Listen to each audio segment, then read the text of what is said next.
I'm running out the door. He's like, holy shit, Whitey, I heard your ass on the radio. You talking about Rumpelstiltskin and stuff. And I'm like, Rumpelstiltskin? He's like, yeah, man, you won tickets talking. And I'm like, the answer was Rasputin, dude. Not Rumpelstiltskin, but thanks. Shut up.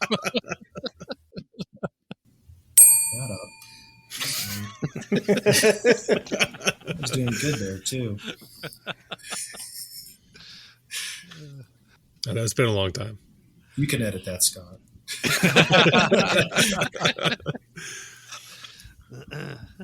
Yeah, so we were thinking about the I say we, edit that out, that was just gibberish.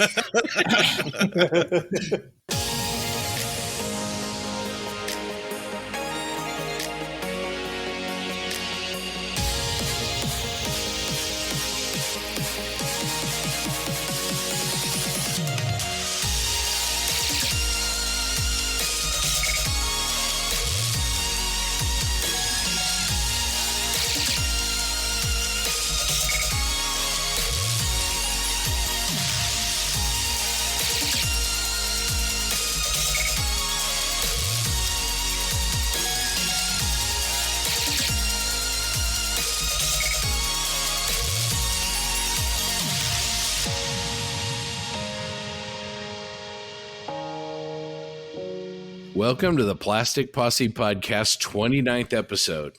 My name is Scott Gentry, and I'm joined today by TJ Holler, John Bonani, and Doug Smith. How you doing? Hello. I am doing well, thanks.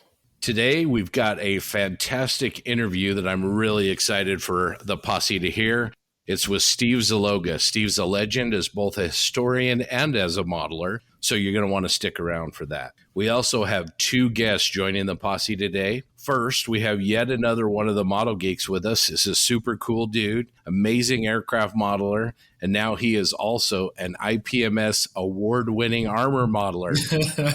Andrew White. Whitey, welcome to the show. Thanks. Happy to be here. Thanks for the invite. With all due respect to armor models, I still cannot wear that badge. I feel like I'm an imposter. He's full of it. That's a well-deserved award. We also have joining us for the second time and now officially as a member of the Posse, the new head of our UK Posse contingent, Ivan Jensen Taylor. Welcome, Ivan. Hi, what a welcome. Thanks for having me again. The crew here is going to have to figure out what you have to do as the new kid on the block. You got to carry, the small bag or, buy everybody I'm sure pizza. there'll be things for me to do. Oh, there's going to be hazing at the next Nats for sure. That's right. Ivan is going to be joining the rest of the Posse crew in Omaha for Nats next year. So that is going to be awesome. We're going to unleash Ivan on IPMS Nationals over here in the U.S. It's going to be awesome. I'm excited already.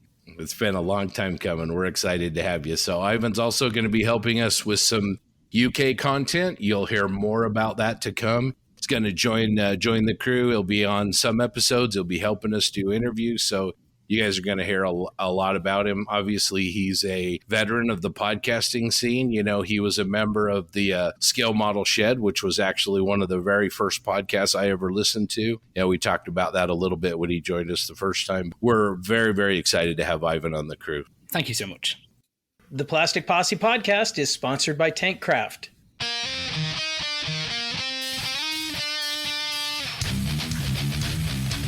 Tankcraft makes the highest quality products for the discerning scale modeler, and we are proud that they are now an official sponsor of the Triple P. So who is Tankcraft?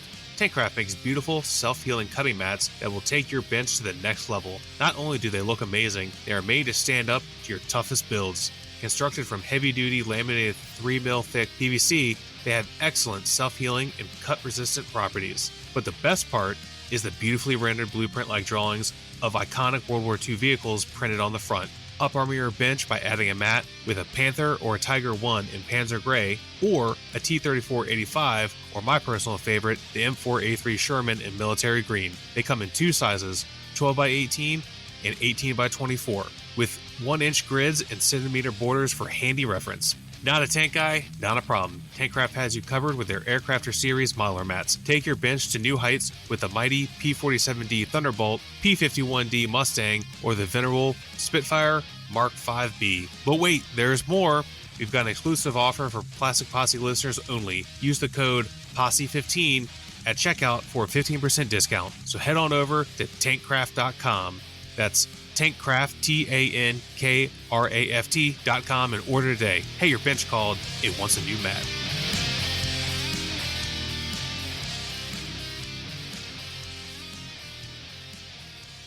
The Triple P is also sponsored by Sean's Custom Model Tools, makers of the Super Sanding Blocks. These blocks allow you to have controlled precision sanding that yields fantastic results. Head on over to seanscustommodeltools.com and order a set.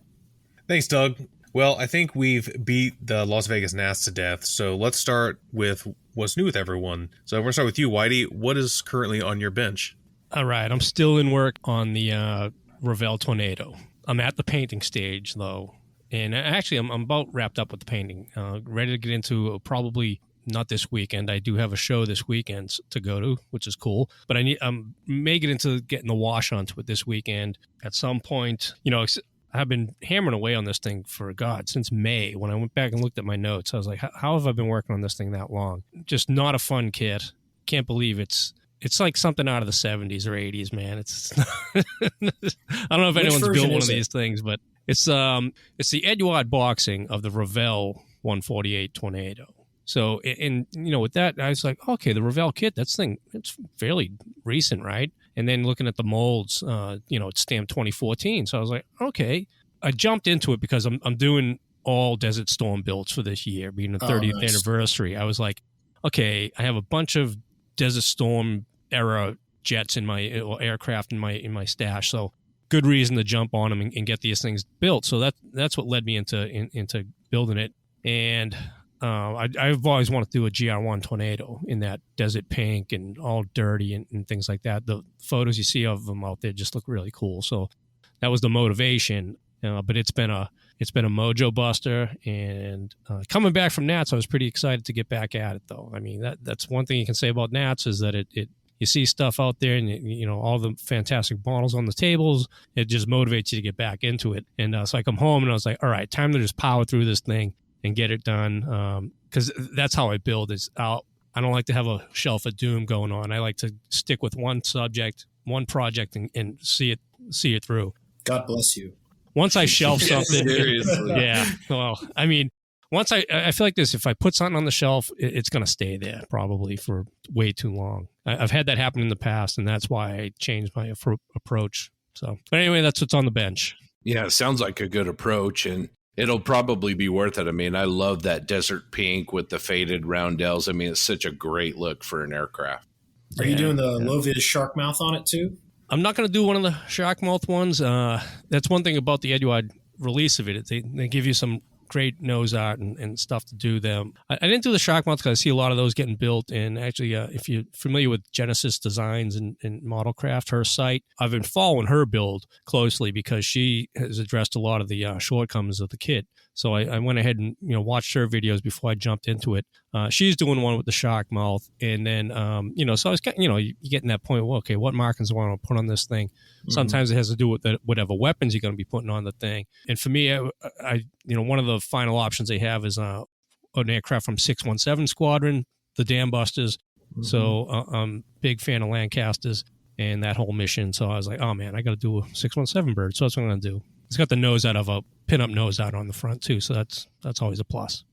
Nice. So I do got to talk about your Tornado real quick. There's an iconic picture out there. They're painting a nose art on a Tornado, and they're using Tamiya paints, and it's a Gulf Warbird.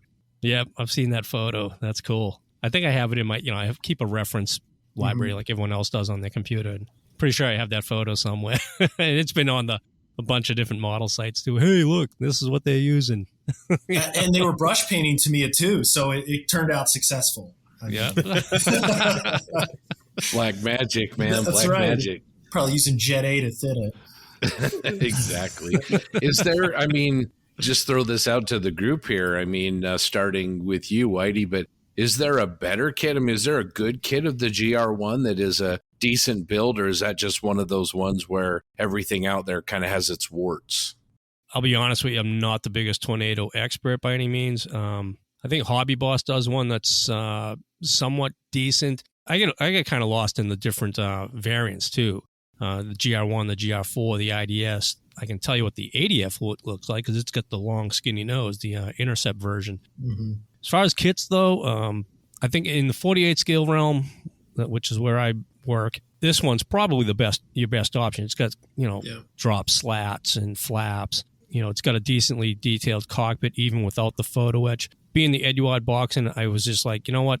If whatever's in the box, I'll use it. So I did use the Eduard colored PE, which I kind of look at that stuff now and I go, I'm not a fan of it, to be honest with you. I mean, if Quinta had a set out for this thing at the time, I would have went and got some of that stuff, or just went with the raised plastic and did the painting. But I figured, you know what? It's the Eduard box and the stuff is here. Just use it and see what it comes out looking like. So I did, and it looks reasonable, but I'm picky, I guess, when it comes to cockpit detailing. With that stuff, I really couldn't put a wash in there like I would like to, and weather it.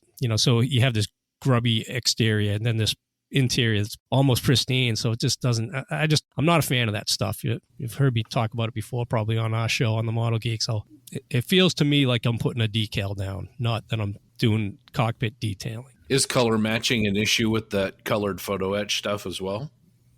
Yeah, so that's another factor when it comes to that stuff too. Though again, following the instructions here, I just went with whatever colors they called out, which they give you MRP color callouts and also Mista color, which I use Aqueous, Gunzy Mista color and Gunzy Aqueous often, so I got a pretty good stash of that. So I had whatever colors they were calling out. And for the Desert Pink, I got a bottle of MRP's Desert Pink, which went down really nice. I like that paint. That MRP's really shake the bottle, shoot it. You get a nice coat after 2 or 3 passes, and you're ready to go. Yeah, it self-levels really good. Yeah. So, Ivan, what is on your bench? Well, for me, I've been really, really busy for the past couple of weeks. I was sent a box of about 6 kits. I received them last week, and I was told, oh, by the way, we need them all finished, photographed and primed by the 9th.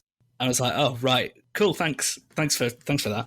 So all week I've been blitzing through that, pardon the pun, because one of them was a TAC and Blitz kit. Yeah, it's been a chaotic week. Luckily it's all armor, so you can just slap all that together straight away, then prime it and done. Could never do that with aircraft because it's all the paint in build. It's why I moved away from aircraft. But it's been stressful because although I have to do it quickly, I don't want to compromise the speed for the quality. So especially with TACM kits, there's mold lines, lots of sprue tabs. It's cleaning it all up, and especially if it's going to be like shown on social media and proper pictures taken of it, I can't be showing bad bits like that. So yeah, it took a lot of time to clean up, and the TAC Blitz kits are nice, but they do have their issues. They're not as simple click together as maybe advertised. But it's a nice little Panzer III at the end of the day. Once it's primed, looks like a Panzer III. It's got nice PE shirts and for the side. It's a good little model. It's just not as simple as it possibly could be. And the cleanup really adds to the build. That is what you spend most of your time doing. But apart from that, I've put some little resin figures together from is it Rado Miniatures? Yeah. The little resin figures, they're beautiful. Yeah. So I just have to prime them. Zenith will highlight them, put them on a little base, and then that's them done. But yeah, that's really it. I've just been trying to get all that stuff out of the way, so once that's finished, I can actually crack on with the M4, M3 builds I'm eagerly trying to get to, but that work really needs to be done by yesterday, and it's not done yet. So that's me. I've been a very busy couple of weeks. Doug, what about you? Well, I've been staring at this new group build kit for a while, my Mini Arts M3 Grant, but that one's waiting for me to do a little more work on the Spitfire group build, which I've been working on the cockpit of that little Mark I Spitfire from Tamiya. Loving that little thing. Of course, it's Tamiya. Everybody knows the quality there. It's been a blast. But the other thing that's been going on is I hear about somebody's model totals, I won't say who, for the year. Like how many this guy's gotten done. And like I set a goal at the beginning of the year to have one a month. And I'm way behind. So I was sitting there watching TV and I pulled out a whole bunch of the 144 scale Bandai fighters. So I'm working on 2 TIE fighters, 2 TIE Advanced, an X-Wing and a Y-Wing. and I assembled a Death Star, the little Death Star 2, and I put a little wire on the top of it so I can use it as a Christmas ornament in the tree this year. I'm going to have a whole bunch of kits done in the next few weeks, and then I'll be done for the year, and I can take my time on a few here and there. That's my goal. JB, I know you've been busy with some other stuff, but have you gotten any model time in? Oh man, my modeling time was taking every built kit I have, putting them in Tupperware containers, and driving them across the United States. So I went from PA to Denver on Saturday and Sunday. I looked at the boxes. They're in my in-laws' basement right now. I didn't notice any casualties, so I took about, probably 95% of my built stuff out here. Again, these are packed in large Tupperware containers with like shredded paper. And fortunately for armor, it's actually the easiest way to transport them. So that's what I was up to at the bench. And then I also I'm under contract for a house in Denver, yay, which I have already claimed my man cave or, building area, I should say. Yeah, it's been pretty exciting. I will return to PA this upcoming weekend and hopefully do a little bit more building. Maybe call it the last dance at my workbench before moving out to Colorado full time. But yeah, that's what's going on in my world. JB, you did some one-to-one photography today. Talk about that a little bit. Yeah, so I just got a job here in Denver. I work out near the Centennial Airport, which is a little south of town. And when I was rushing over to view the house we signed a contract on, I saw this B-17 flying over on approach to the airport. And I was like, whoa.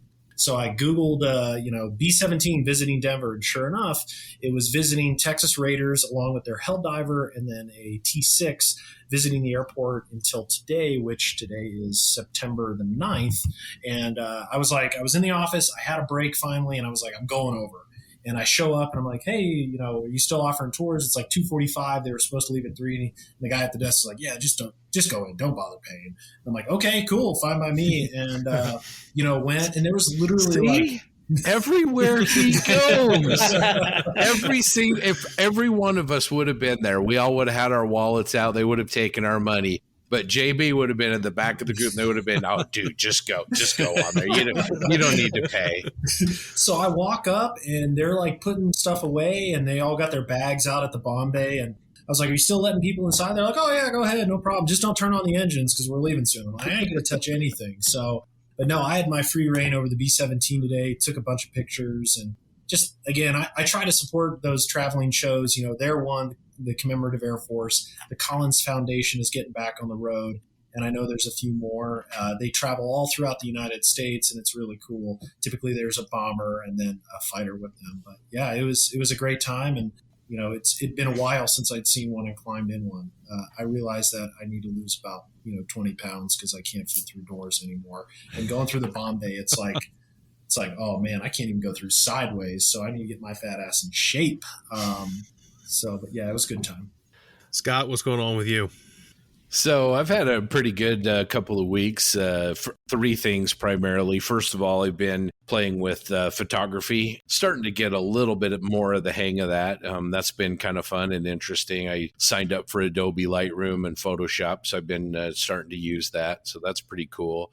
Second thing is I've been doing a lot of research. Thank you, John Murphy. He's been invaluable help, but researching the M10 Achilles 2C for our group build. And then the last thing is, like Doug, I decided I better get on my Spitfire. So I pulled that out. I built the Will Wells. Haven't assembled the wings, but got those all cleaned up and ready to go. Did a little more work in the cockpit. So kind of moving that along, not super fast, but it's going to be a nice build. And like Doug said, this to me, their new tool Mark I is just, it's ridiculously good. It's just an absolutely, it's almost perfect. I don't know how else you can say it. What about you, TJ? What are you working on? Well, I've been working on the Asuka kit that I got from Steve at Nats. It's, I think, pretty much built. I got to put the tools on. I got to figure out the straps. I have some resin straps, but they're kind of a pain to work with. So I might do what Shane Smith did in his little video that he posted on YouTube and make some out of tape and brass rod, which I've done it with the tape. I've never added the brass rod buckle. So we'll try that maybe. And then I'm working on a mini art Austin Armored Car Indian pattern version. I've got the chassis and engine assembled. It's like a billion pieces. And of course, none of it's going to be seen, but it is really nice. It's really cool. It's pretty neat. I didn't use all the pieces because you can't see them once you put the thing together. And that's pretty much it. That's the two main obligations. And I have some other stuff I need to do. I need to finish for someone. They're a bunch of Sisters of Battle from Games Workshop, just the heads. A guy I know asked me to paint like 40 of them, and I said yes, because I've known the dude for like 10 years or whatever, and he's a really nice guy. We met, apparently how I meet all my friends, on the internet, and he reached out to me and asked me if I would do it. I was like, I don't really do that anymore, but since you're cool and I've known you for like 10 or 12 years, I guess I'll do it. So I need to finish that for him. That's pretty much it. Once I'm done with that, then I can kind of focus all my energy on getting the mini art armored car done, and then working on the Sherman, which I really, really like. It's been really fun. It's my first Asuka kit, and it's been fantastic. Well, we've been talking about giving away one of the awesome sets of super sanding blocks from Sean's Custom Model Tools.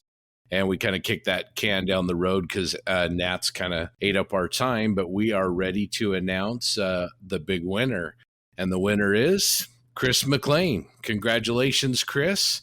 If you'll send us your address details over to our email, which is plasticpossepodcast@gmail.com, we will get you hooked up. I need to get me some of those things, man. I hear you guys talking about them, and they're awesome. Yeah. One thing I mean, with trying to get a straight surface sanded is one of the biggest pains in the ass, and sounds like these things are the thing they have for that. So yeah, they're like one of those things where I didn't think I would need them, and then once I had them, I use them like literally all the time. I love them. All right, that's it. I'm ordering some as soon as I'm done here. That's one thing about podcasts. Since I started listening to them, with the advent of COVID and sitting here in my basement at the workbench, listen to those, you'd hear guys mention, stuff like the sanding blocks and other tools. And I'm like, oh man, I'll swing over here and get on the internet and boom, I'm buying it, man. Cause it's all right. I got enough kids, but I need tools. I even bought a whole new toolbox during the COVID thing. I was like, I'm tired of having my stuff all over my bench area. It takes up too much room. So roll away box, stuff everything in there right beside the bench, ready to go. Yeah, I mean, we all use the sanding sticks, and stuff, but they flex on you, and it's, man, It's really nice to have something that's really rigid. Yeah, definitely. Episode 29 of the Triple P is sponsored by Eric DeGleish and our Deputy Marshals, the Posse Outriders, Grant, Paul, David, Ethan, Jamie, Steve, and Rick. These Posse members all help us bring you this podcast. If you would like to donate to the Posse, just head to our website, plasticpossepodcast.buzzsprout.com.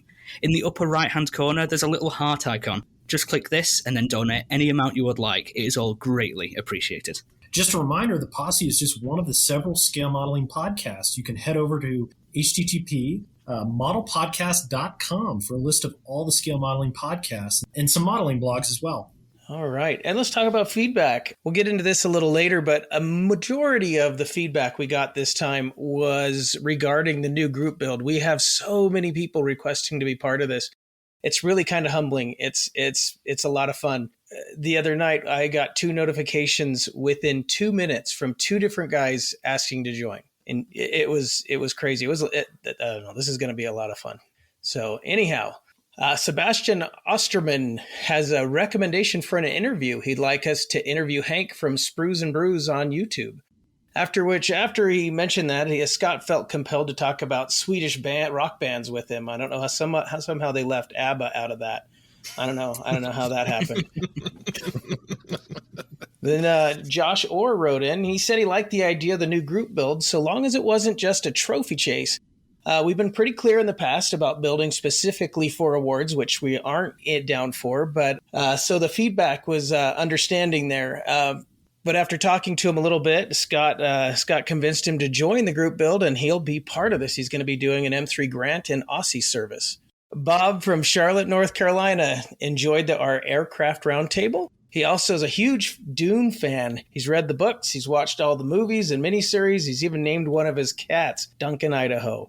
He'd be happy to talk Dune if we ever wanted to go that way. So that was talking about our stinger, wasn't it? We discussed Dune in depth after one of our shows. Yeah, we can talk about Dune right now if you guys want. I'm so excited. Duncan, Idaho, TJ, I think you need another cat. No, I don't need another cat. Don't say that. My wife her like cat radar probably just went off because you said that. So when I come upstairs, she'll be like, hey, I think we should get another cat. What do you think? No more. 3's enough. I will say that after hearing you guys talk about the Dune trailer, I jumped right on and checked it out. I've never seen the original. Don't crucify me, man. But I want to see this one coming out. You're not missing anything with that original movie. Well, This is the first time I've heard about Dune. I went and read the reviews and the Wikipedia write-up on it, and everyone slammed the old one. When did that come out? In the 80s, mid-80s sometime? Yeah, like 84? Yeah. So I'm like, all right. They said it really didn't follow the book, and it was just dragged out, and, so I was like, all right, well. But, yeah, that new trailer looks pretty fantastic. And we have Matt Bryan from Hampshire in the UK. He's glad he found us. He loves listening to us, chatting with other guests for hours. It really helps while away the hours while at the bench or working his day job. The discussions, he says, are entertaining and enlightening. He says we have such a great camaraderie that comes across very well in the podcast. He would like, however, to see us. For some reason, he wants to actually view us. Maybe some kind of live stream, he suggests, but I don't know if you want to see that, really, Matt. Not me, at least. I'm wearing a Christmas t-shirt. I was going to say, Scott doesn't wear pants during these broadcasts. Yeah, he's Porky Pigging it over there. Our downloads just dropped 20%. Okay. Cool. Well, that's it for our feedback for this week. Other than those requests about joining the group build, that was the gist of it. Speaking of group builds, I'd like to remind everyone that our 3 original group builds are all still going strong. We have the Rye Field Models T3485 group build, still getting people to sign up for it. People are still building. It's still pretty active. If you want to build a Rye Field Model T3485, join the group. There's lots of good builds already in the group. I know JB has a whole build series on his that's really good. The whole step-by-step that's saved there that you can see. And I try to pin all of the completed builds to the top. So there should be like a little area where all the pin posts are. So you should be able to see. I probably haven't caught them all, but I think I've got most of them. So you can look at all the completed kits. The TIE Fighter group build is still going on. I think we had a couple people finish one this week, which is pretty cool. And of course, you already heard us mention the Spitfire group build. That's still going on too. I think there was a little flurry of activity in that group this week as well. Mine's still kind of sitting over here, not doing anything, but I'll do it eventually, I promise. So, continuing the theme of group builds, we have our M3, M4 group build for NATS 2022. Holy shit. So we have 50 entries already. That's 50 separate entries. That's 50 separate subjects, not 50 of the same thing, 50 different variants of an M3 Lear Grant, which I guess maybe we should have specified because I had a couple of people want to build an M3 Stuart. Different kind of M3. You can thank the U.S. Army for naming everything M1 and M3 because, why not? Because I guess is what they did. So, no, it is M3 Lee or Grant, same thing, and then M4 Sherman. So we did that because the Lee and Grant kind of turned into the Sherman. They share a lineage. So, yeah, 50 entries, and it's awesome. There's some really cool stuff that's already been spoken for. I would like to call out to anyone interested in joining. We have had very little minor nation subjects like New Zealand, South Africa, only a handful of Australia, I think maybe 2 Australian subjects, nothing South American, and very little post-war too. Part of the reason why we chose this is not only our M3 and M4 is cool, but their service history is decades. So with the way we have it structured for doing individual subjects, it's not just, one M4. It could be even one specific type of M4 that was used by a different country and then even a different time period. Is the Sherman was used up until the 1980s in frontline service in some places, and you can find a kit. They haven't changed that much, and the ones that have changed, you can do that if you want. But if you get on like Sprue Brothers and look at star decals for M4 Sherman decals, you'll see just a huge list of just different countries that use them. I personally picked up a whole bunch this week. I got some Lebanese Shermans. I got some South African Shermans. I got some Egyptian Shermans. I think it was the 6-Day War they used them. But yeah, so if you are interested in joining, those subjects need some representation. Lots of American stuff, obviously, and a fair amount of Canadian stuff too. I was actually surprised that I think after the United States, I think Canada and British are pretty much equally represented. And very little Russian stuff too, which also surprises me. So hopefully there'll be some people that want to tackle some Russian Shermans. And I'd also like to point out, Russians had a handful of M10s. So if you really want to do a Russian M10, you can do one. I think they had like less than 100. There are pictures of them in Russian service. They're extraordinarily rare, but they do exist. I'm surprised nobody jumped on the Israeli version, that one that they used for quite a while with the, forgive me, non-armor guy here, but the, I'm not sure the version. Didn't they have one that had a really long barreled gun? Yes. So I always thought those things looked really cool. Is that not an M3 or M4 Sherman It version? is. Okay. Yep. So that's the M51, and our friend Aaron is doing that. Ah, okay. Who is normally a 48th armor guy, so we convinced him to do a 35th scale. Another really cool variant that somebody's doing, Stephen Reed from the T-34 reference group and also modeling group here on Facebook, awesome modeler. He's going to do an Israeli Sherman target vehicle. It's really cool. It's basically like a Sherman hull with great big thick armored slabs on the side, and their gunners would use it for practice. So that's pretty cool. It just shows you kind of the variety of the entrants that we're going to have in this build. Yeah, Whitey, if you want to join us, I'll send you a Sherman kit. I have enough. So if you want to join, I will send you. Yeah, I mean, you should join us. That way we can get some prestige in our group build. That's right. All right, man. Send one along. You twisted my arm. Look at that. Deal. How easy was 51. 51. I have a couple. I'll see what I can do. I just want to stress that we have 50 entries in this group build in Jeez. 2 weeks, 2.5 weeks. I want to just say thank you to everyone. It's unbelievable, the overwhelming support. And when someone reaches out and say, hey, I can't make it, but I'm going to ship you my model because I want to be a part of that. Like, holy cow, that's unbelievably flattering and just really a great sense of community. And right now, I'll just volunteer. Since I'm driving to the Nationals, I'll coordinate and I'll work with you, TJ, to get those folks aligned with my address.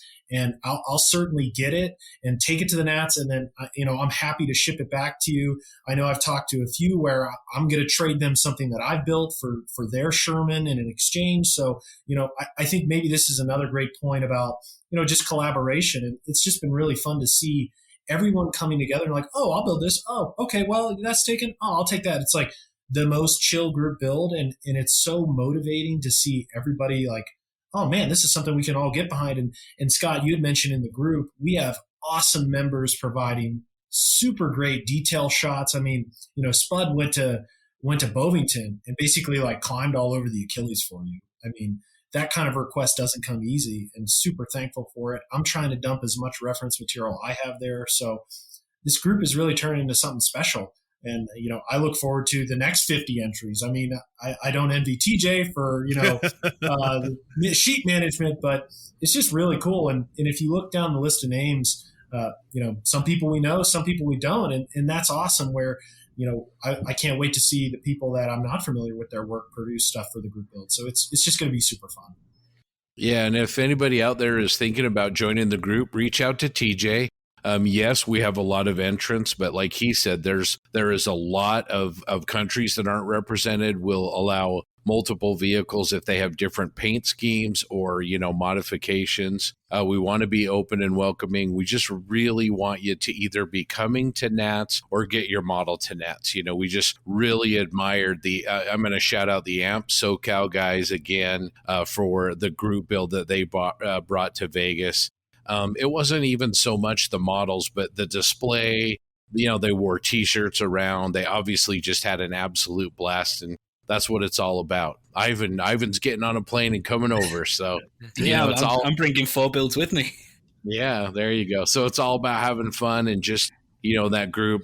John mentioned some amazing photo references already. I'm going to shout out as well Chris Toadman Hughes, who used to work for Jacques Littlefield out at MVTF. He's uploaded, hundreds, if not thousands of shots of these vehicles. I've done photo dumps from several museums. Other people have as well. So, I mean, just by joining the group, you're going to have access to a lot of great information, and just a great group of guys.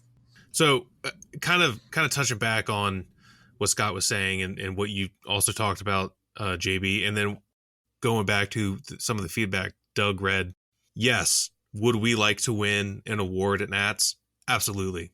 I don't think there's any shame in saying that. Are we doing this to win an award? No, absolutely not. We're doing this because we wanted to put together an amazing collection of models from an amazing collection of modelers, right? And like you were saying, JB, when you look at some of the names on this list, it's kind of intimidating. Like, some pretty good builders, and it's awesome that they want to be involved in what we do. And at the end of the day, this isn't for anyone's personal glory.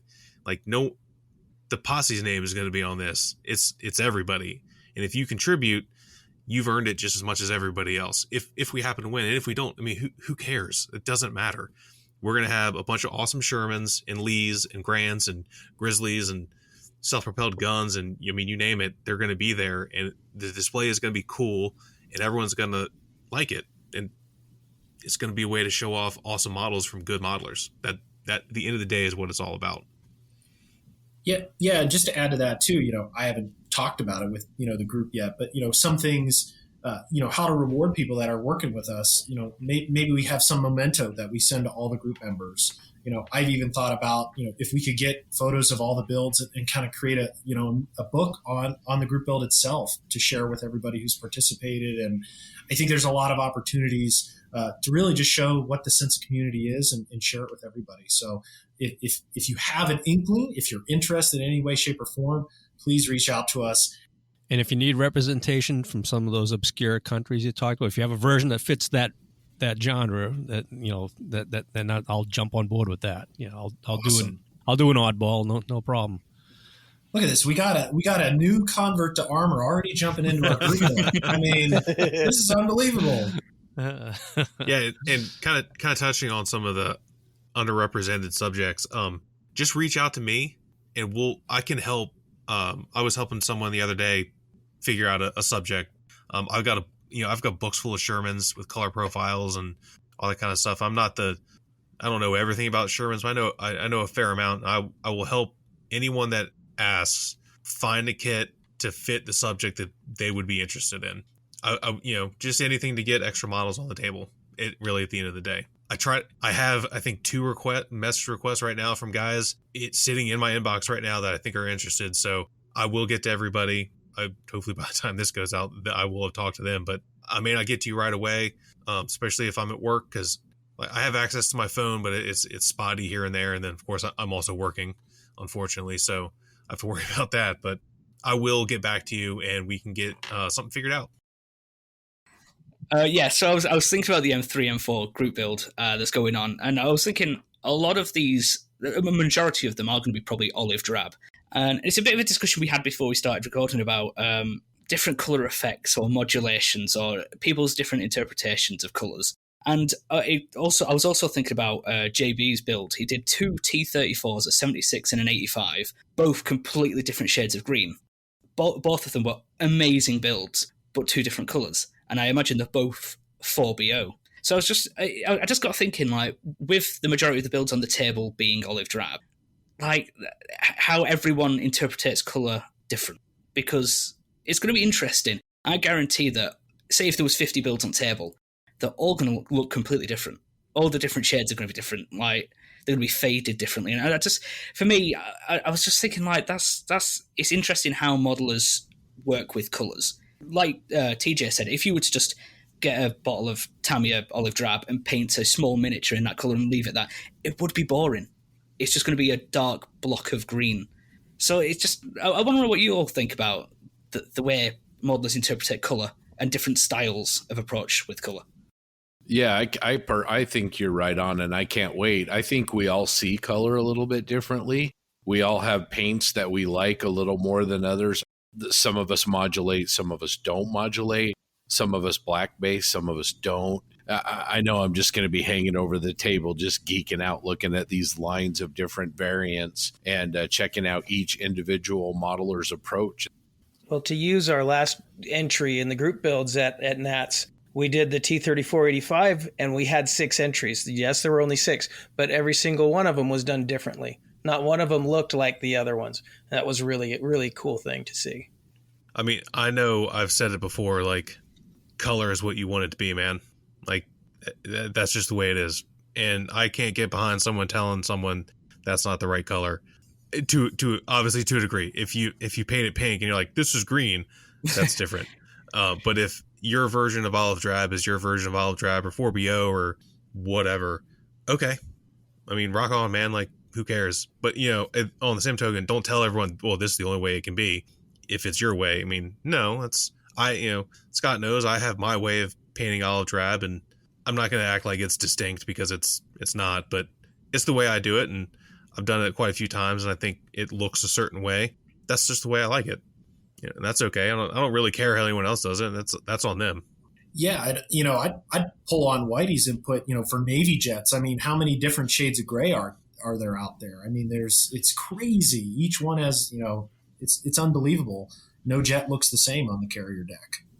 No, and then you can even, to simplify it, you can go with the earlier, the 60s and 70s scheme of gloss gull gray, FS 16440. Depending on the brand of paint you're buying, you're going to get a different shade of FS 16440 in that bottle. And to talk about, okay, that's the wrong color. You can look at 2 jets out on the flight line that are painted 16440 gray, but one's going to be lighter, one's going to be darker. It's, the environment has its effect on paints. Not even the environment over a very long period of time, because even when I worked on Hawkeyes, 16440, I mixed tons of that to, I worked in the corrosion in the paint shop. And, you would mix up a pot of paint, go out there and do some touch up, set the pot up, clean it, go have lunch, come back, mix up another pot, go out there. You're mixing 2 paints, part A, part B goes together. You would get a different color, not drastic, but to step back and look, you would see that, okay, me as a modeler doing this stuff back in the day when I was a kid, when I first came in the Navy, I was really into that. From a modeler's perspective, I was like, wow, look at, because I can remember them talking about this at school. All right, your paint's going to look a little differently when you go out here and, okay. And to go out there and actually do it and then step back and watch and go, oh, wow, that is kind of odd that the paint I painted this morning looks different than the batch I just mixed up. Well, maybe I put a little too much B in, a little SA in, who the hell knows? And at the end of the day, it's gray, and that's all anyone really gives a shit about. And what they really give a shit about is they could care what the color is. What they care about is the corrosion protection. That's first and foremost. Color to a degree, but really it's when you're painting airplanes for real, it's unless you're talking the airliners, they like them to look pretty, of course. But it's protecting the from the elements. But paint, yeah, you could go, man, all day long about paint. Get Scott back in here, Scott Samo, or buddy from the Model Geeks podcast. Boy, he'll go on about paint and shading and all that stuff. He sees paint way differently than anyone else I know for certain.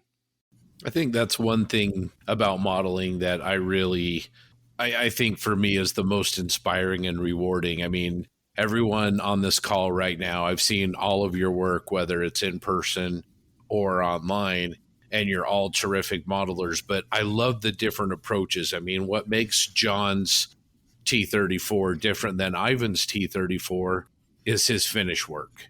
That's the element of, dare I say, art. That's the personal piece that he brings into it.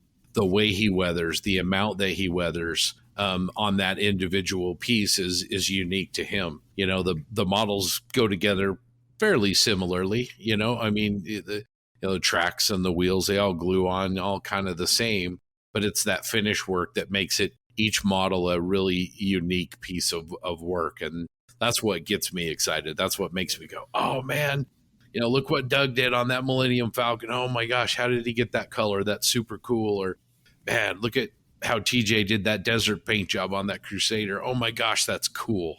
That's what gets me excited, is seeing the individual interpretations and execution. I have no more to say. You mentioned that word art there for a second, and not to drive back down that rabbit hole again, but that is where the difference is. That's where the art of it is expressed, though. I'm kind of on the side of the fence to our version of modeling is not art versus like a guy who can paint figures realistically and everything like that. But then when you start talking about what you just mentioned, that's certainly artistic talent at play for sure. I concur. Absolutely. I kind of follow where you do, Whitey. Like what we do is artistic.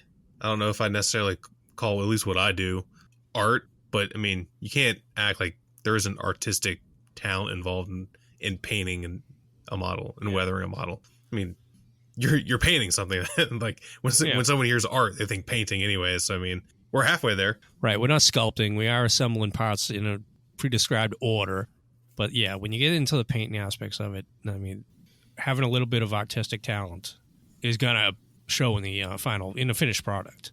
All right. Here's something that, with coming on to speak with you specifically, Scott, sci-fi modeling. And, Doug, too, you're quite the sci-fi modeler yourself. But Scott, your piece there at the Nats, the Slave One ship, was fantastic looking. But something I didn't realize until post-show or post-Nats was, and not, again, I don't want to really go back and beat up Nats again, but that sci-fi and real space is in the same category really blew my mind. I was like, wait, what? Because to me, it's apples and oranges. There's no ifs, ands, or buts about it. And I think the argument was that they combine the two because otherwise you're going to get less of one. I think they get less real space. Hey, so be it. It's still not sci-fi. If you only get 3 guys entering into sci-fi, into real space, then it's still real. You can't. I don't know who. And again, I'm not going to get into the politics of the contest board or whoever, but just seeing that those two were combined just kind of blows my mind. I mean, why don't we just put tanks in our automobiles together? They both ride on the road. It's literally like looking at it like that. I don't know. It's crazy. Yeah, no, I couldn't agree with you more. I think you might have mentioned this when we were talking at Nats, but I think like a lunar module or something like that, I think it has a lot more in common with, say, an SR-71 or an X-1 or something like that than it does with a Colonial Viper from Battlestar Galactica or the USS Enterprise. I just think it's really apples and oranges. I think you've done a really good job kind of describing that. This was brought up on, I think, the IPMS Facebook group. It's something similar, and Whitey, I made that comment. Like, they were talking about something else. I didn't even really care, but part of what the guy in his big, long original post mentioned was real space and science fiction went together. My only comment was, that blows my mind. They should be separate. Yeah. And some guy responded with, "Oh, well, if you do that, where do we stop?" And my comment back to him was, you stop right there. That's where you stop. I just told you where you stop. You separate space and science fiction. Because he was like, "Well, then we're gonna have to separate jets and prop." I'm like, no. They're both airplanes. But I'm sorry, an X-wing is not the same as a Saturn V rocket. It's 2 diametrically opposed things. One's real.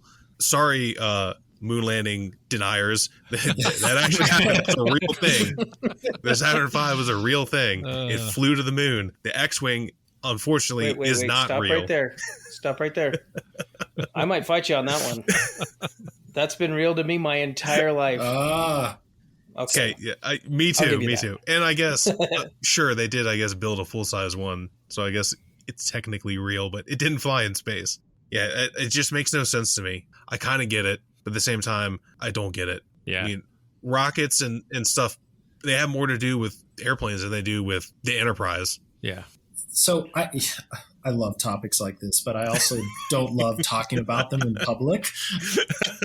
But I guess I'll take a leap of faith on this one. So, no, I completely agree. I really do think, and it goes back to my response in one of those comment threads, is, this is an opportunity for IPMS. This is an opportunity to show a genre, 2 genres actually, and dare I say the respect they deserve in a contest format. When you have a sci-fi modeler scratch build a Hammerhead cruiser, that thing was unbelievable. And to think that that should go up against a real space object, as we talked about, apples to oranges, that is unfair to both modelers. And I understand that people say, well, where does it stop? This slippery slope.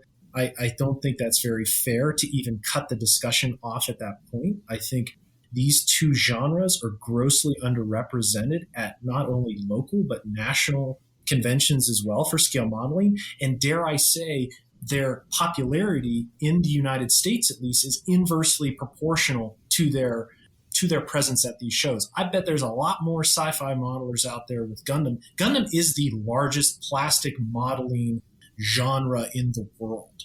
It is a $1 billion industry. To think anything different, those are the facts. Sorry, that's not fake news. That's real. I do believe, this is an opportunity for IPMS, and maybe I'll stand on my campaign soapbox right now. It's an opportunity for IPMS and something that I would love to address if elected, where we look at some of these categories that we want to grow within the hobby and give them the right to, play together essentially and be recognized for their work as a genre, such as sci-fi, such as real space. There, I'll stop I yield my floor. My time is up. John's campaigning again. Ivan, maybe we could ask, over at Telford, you've been to that a number of times. How's that handled in the UK? Yeah, you know what? Just bringing that up, the fact that sci-fi and real space is separate. That's the first time I thought about that, and I was like, that's mental. That's weird. But very much like it is over there. Over here, sci-fi and space, they're both very unrepresented when it comes to the competition tables. There's a lot of club tables that display, but they display together, and there's no real categorization for that. It's just a display. But when it comes to the competition, they are separate. You can walk around, competition is full. You can't get anything on any categories or tables, but you go to the sci-fi section, there's plenty of empty space. And it's strange, that one. That's surprising to me that I don't know. I thought sci-fi was more represented. Most of our local shows seem to have a pretty big display of sci-fi stuff. But I think if you did separate the two, my thought there is, okay, separate the two, you might have more participation. Exactly. You got someone scratch building a sci-fi, on either side of the house there, sci-fi or real space. And then, oh man, I don't want to be up against some guy who's got a TIE fighter when I just spent 6 months building this space shuttle. Have you seen that one guy doing the space shuttle? John Chung. Unbelievable. Yes. Unbelievable. Like, he doesn't need to be competing against a guy with the scratch-built hammerhead. No, man. I don't know. So I think if you did separate them, the positive side of it may be that you would draw in more models on the table on either side of the house. And Whitey, you brought something up at the local level. I think and I said before, they're grossly underrepresented. I should caveat, certain local clubs have done that, though, what you're talking about, where they have separated. Okay, yeah. Yeah, like the guy, for instance, I know Buffalo IPMS. Not necessarily real space sci-fi, I guess, separating, but I guess showing more acknowledgement and more options to sci-fi modelers in the show. And they even do a really great job of reaching out to the Gundam guys and girls and giving them a table at the show to build during the show. These people are, a lot younger than everybody else. They're bringing a lot of stuff, a lot of good stuff. So, I'd love to talk to them to see what they're doing at the local level to draw in that talent. And like you said, the first step is, giving them a chance to win a unique award for their genre. Yeah. The Gundam stuff's pretty wild. The Richmond show at the beginning of 2020 was overflowing with Gundam. They had to get tables out from the back. And the more recent Mosquito Con that we went to was very well represented. And again, the demographic was a lot younger people, which is great. Yeah, it's in the UK. There's especially like we said, the local shows and the big Scale Model World Telford show. There are the SIGs. There's the Star Wars SIG. So boom, all your Star Wars builds go on that table, and anyone can put them on the table. And then you've got the table just for your Saturn V, the real space stuff. That draws in a lot of people because they are separate. And it's right, well, I've built Saturn V. I'm going to keep saying that because that's the only one that goes to head right now.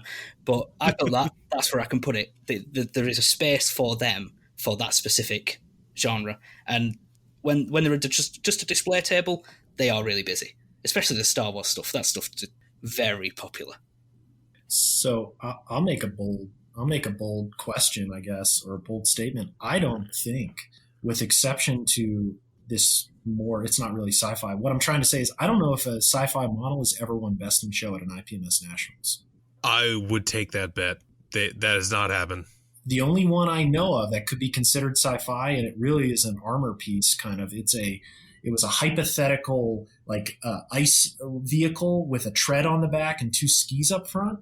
That's the only thing I think from a sci-fi perspective that has ever won. And that was more painted and weathered like an armored vehicle. So I'd be curious if any of our listeners know if a sci-fi model has ever won Best in Show at the IPMS Nationals. I would like to give, again, I don't also want to, hammer home Las Vegas Nats, but I would like to say that I was pleasantly surprised with the increase in science fiction categories, and then even the split they did, which was kind of cool because they did good guys and bad guys, which I thought was pretty neat. Of course, the bad guys have all the cooler stuff.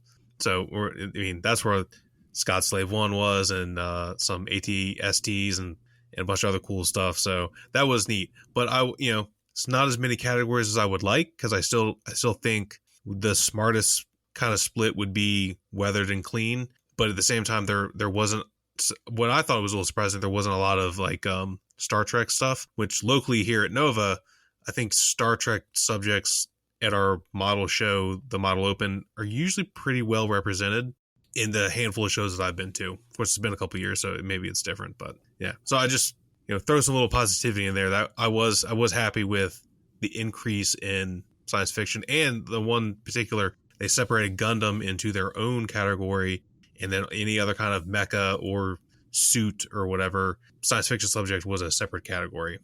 Yeah, and I just want to acknowledge, I think the NCC is doing a good job. It's all based on numbers, and their decisions are based on, are more people entering these categories? If they are, okay, let's expand into different genres or to segregate, which is great.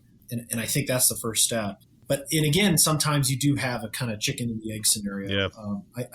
I would love to see a few more categories, but I think the trend is growing, which is great. And IPMS being open to adding more categories is awesome news as well. I think this comes down to that old saying, be the change you want to see. If you want to see science fiction categories at IPMS shows, bring science fiction subjects. Even if that's not your primary interest in modeling. I know I've talked about it. It used to be my primary interest. It is no longer my primary interest, but I brought science fiction subjects, a handful of them, to Nats, and I will continue to do so. I will build a certain percentage of science fiction subjects, and I will bring those to shows, put them in the competition. Not to win an award, but to show, hey, people want to see this kind of stuff. And if you bring it and show the IPMS that we're here and we want to grow these categories, that's the best way to do it. So maybe we start TJ's Army for the 2022 Nats, and all of our Posse members can bring a sci-fi model to enter, show up in force. Yeah. Kind of like a flash mob at the Nats. I can get behind that. That's awesome. I'll bring an extra sci-fi. I'll get some more science fiction done before then. Yeah, then Andrew could win a trophy as best sci-fi too. Yeah, round out his portfolio. I'm not going to compete against Whitey. He already beat me once. Oh, he's got He started. Yeah. All right, I'm not entering in science fiction now. Whitey's going to beat me. Not going to happen. Hey, but I got a show this weekend that we're going up. We're going to head up there to PenCon. That's something I'll take note of. I'll see what's going on with the sci-fi table. See what's out there. Yes, please do. Because I cannot make it this weekend. I was going to go to that. Yeah. It is an hour from my house. Not unfortunately, I have a family get together, so I have aunts and uncles coming in. To Priorities. town. Yeah, and of course it's this weekend. I couldn't do it next weekend, but it's okay. Always. But I was disappointed. I really wanted to go to PenCon. Well, let's talk PenCon, Whitey. What are the geeks going to be bringing, and Are all four of you going? Frildo has to bow out. He had some family commitments himself, so yeah, he's not going to go. So it's going to be myself, Scott, and Darren. We're going to head up there. Actually, Darren's already up there. He's kind of making it a weekend in Gettysburg with the wife and stuff. So so Scott and I, we're going to 0 dark 30 out of here from Southern Maryland. Drive up. It's a roughly 2.5, 3 hour drive, and so we'll get up there and we're going to set up a table for the geeks and possibly do some interviewing depending on who's there, or if people want to just come on by. As far as what we're bringing, I'm not going to bring anything I brought the Nats. I just don't like to do obviously the tanks out anyway, so can't bring that. But the other stuff, I don't like to make the rounds, do the. I like to mix it up. So I'll see what I haven't the F-17. I have an F-117 and an S3 Viking that I couldn't take those to Nats because they're just kind of too big, and so I'll bring those, probably a couple others. Let's see. Thinking back to my COVID builds here, and I have a Skyray and a Skyray, and then an A4 Skyhawk as well that I didn't bring out to Nats. So I'll probably toss those on the table too. Again, fill up the table, participate.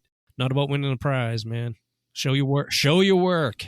Absolutely. You guys ought to do a group build for Skyhawks. You guys are all big fans. I like Skyhawks too. That's a good idea, actually. Yeah, because talk about schemes and number of the countries that have used that thing, and those 48 scale Pascal Skyhawks really just fall together. Before the advent of Tamiya's technology, in my estimation, that Hasegawa Skyhawk was the best engineered kit on the market for a very long time. They just go together really, really nice. Yeah, it's a great airframe. Lots of great schemes. A really good friend of ours, John, got us some great access out at Nellis, and we got to see some aggressors. Yep. And man, it's just they just look great in almost any scheme, really. Yeah, if we're doing a group build, I claim one of the Draken ones because they look badass. Oh man, yeah. Frildo showed me a picture earlier today. Draken just picked. They have a digital scheme out there now that looks tan and brown, so it's like a digital desert scheme. It looks pretty cool. Yeah, Jim Bates sent a picture that that's probably where Frildo picked it off from. If you put it on y'all's page or something like that, he probably saw it out there. He had it in our chat earlier tonight. I'll ask my cousin to snap some pics. He used to fly A4s for Draken. Now he's back with USAF. Awesome, man! What a gig, huh? Jeez. Yeah, lucky bastard. I wonder what the pay's like, though, because I know a lot of guys that went from the Navy into the airlines, and their first couple of years, boy, they're not getting paid nearly. It's all time based. Yeah, exactly. I was just gonna say, he talked about flying the A4, and he's like, he said his legs would fall asleep because it's like super cramped. It's like a 60 sport car, and the canopy rail is up at like nearly your neck, and he felt just really tight in it. He's used to flying the F-16 in his recliner, basically. Oh, yeah, and, yeah. The big bubble top practically, and the A4 was kind of a whole different ball game, and it was a step back in time, essentially. Guys used to say that you don't strap into the A4, you strap the A4 on. Yeah, pretty much. And they're tight. We worked on those. They had a ton of training devices down at school when you went through mechanic school, and so you would jump into those things, and the seats that they had in them were the Escapac seats, but they didn't have the pan and the parachute and all that stuff. So that's just the bucket. But even just sitting in the bucket, if you were a big guy, forget about you. You were crammed in there, man. What's on Scott's mind? Let's turn the tables. Let's put you on the couch. Let's. I want to talk about a good friend of mine named John Bonani talks about slammer builds. And I've had some conversations online the last couple weeks. I think when you're working on finishing projects, finishing kits, doing what Whitey's doing right now with that Tornado, finishing a model is a skill. It requires muscle memory, the same as painting or anything else that requires practice. And if you don't finish models, and that's something I know a lot about, that muscle memory gets rusty. You're not as good at it. And so I would just say Dr. Bonani prescribes slammer builds, and they're great. Get some kits done. If you've got a great big project, that's bogging you down, grab a 48 scale Tamiya tank, or a 72nd scale Tamiya Zero, or, a kit like that, and throw one together and get that airbrush out and get one across the finish line. No, that's a good point, Scott. I think one other thing I'd mention is I don't have a paint mule. Every model is a paint mule for me. Hey, there's plenty of models to be built, so I just roll with it and, hey, finish and keep going. That's what the bottom of the tank's for. I was going to say, when I start something new, especially if it's a tank, that's what TJ just said. I use the bottom. I'm going to try something new. The first place I put that paint, or I try the chipping or the mud or whatever, it's going on the bottom. Slammer builds. Now, what's your window there? What do you on the average? You're talking a weekend thing or a week, or probably a week, I bet. Yeah. Okay. Week. For armor, it's a 148 scale Tamiya tank. Maybe it's one of their 35th scale ones. For aircraft, I could see the Tamiya Spit 48 scale. I don't know what, the jets, they seem a little bit more complicated, but the F-16 looks pretty straightforward. That could be considered a slammer build if you're willing to commit to just what's in the box. Now, if you go all Scott on it, then that's a different story, and it looks like it could be on the flight line, for crying out loud. But it's really just embracing what comes in the box and pushing through to the finish line against all odds and all distractions. I know I've said, I said previously that I stick to one project and I'll push through it, and that's primarily my operational standard. The X-Wing, though, that I did, that was something that while I was waiting on something with the Tornado, that X-Wing was sitting over here on the shelf, and I was like, man, I'm just going to grab that real quick and throw it together. And, I did it in like an afternoon. I haven't painted it yet. I'll wait till another point in either the next project or something like that, and I'll finish up the thing with some paint. But yeah, I think you've probably heard us refer to it as a palette cleanser. Something that so some of the bigger projects I've done in the past. The S3 took a long time, so I think in the middle of that I want to say I put something quick together. God, I can't remember what it was. Anyway. Or I might have grabbed something that was. Oh, I know what it was. I do have a 48 scale Lancaster that's sitting up here that my dad had started years back and never finished it, and wound up in my possession. And I'll use that thing. I'll jump on it and do a little bit of work with it. I'm not going crazy with it and nothing like that. I'm not, I'm just getting paint on it. Something I'm gonna hang from the ceiling out here in the TV room. That'll be that's something that I'll grab real quick to kind of recage my compass with. Well, that's a great discussion, guys. Why we have Whitey here with us, we are going to do a Modeler's Minute interview with him and let you guys all get to know him. So Ivan is going to do that for us. Take it away, Ivan. Thanks, Scott. Right, so Whitey, please tell us a bit about yourself. What's your background? All right, background. Let's see. Modeling background or just in general? Who am I? Where am I from? And all that kind of stuff. Bit of both. All right. Let's see. I was born in Boston, Massachusetts, born and raised there in the neighborhood of Dorchester specifically. We talked about sci-fi a little bit earlier. Same neighborhood as Leonard Nimoy. That guy. Anyhow, that's pretty cool. Yeah, so I was born and raised there and got into modeling at a pretty young age. Like most of us, picked it up from my dad. He was a aircraft enthusiast. Spent a short time in the Air Force, but actually he worked on missiles. He was never around aviation because back in those days you couldn't pick what you wanted to do. You could pick going into the Air Force or the Navy, vice getting drafted into the Army. So he picked to go into the Air Force because he had an interest in aviation. Shows up at boot camp and they run him through boot camp, and then it's, here you go, kid. We have these new things called ICBMs. Go work on those. And so that's what he wound up working on was early, God, I think they were Titans or whatever the first batch of ICBMs Probably were. Titans. Yeah, he was out there at Vandenberg Air Force Base. He enjoyed his time and did a quick, tour, 4 years, and then got out. Always had the love of aviation. So we grew up going to air shows and with him building models. And so, of course, myself and my two older brothers, we picked up the hobby from him when we were kids. It stuck with me, and, the love of aviation also. My career has entirely been in aviation. The only other job I had outside of it was working at Stop and Shop when I was in high school. From there it was into the Navy and into and aircraft maintenance, and then eventually flying as an air crewman, and spent 20 years doing that kind of stuff.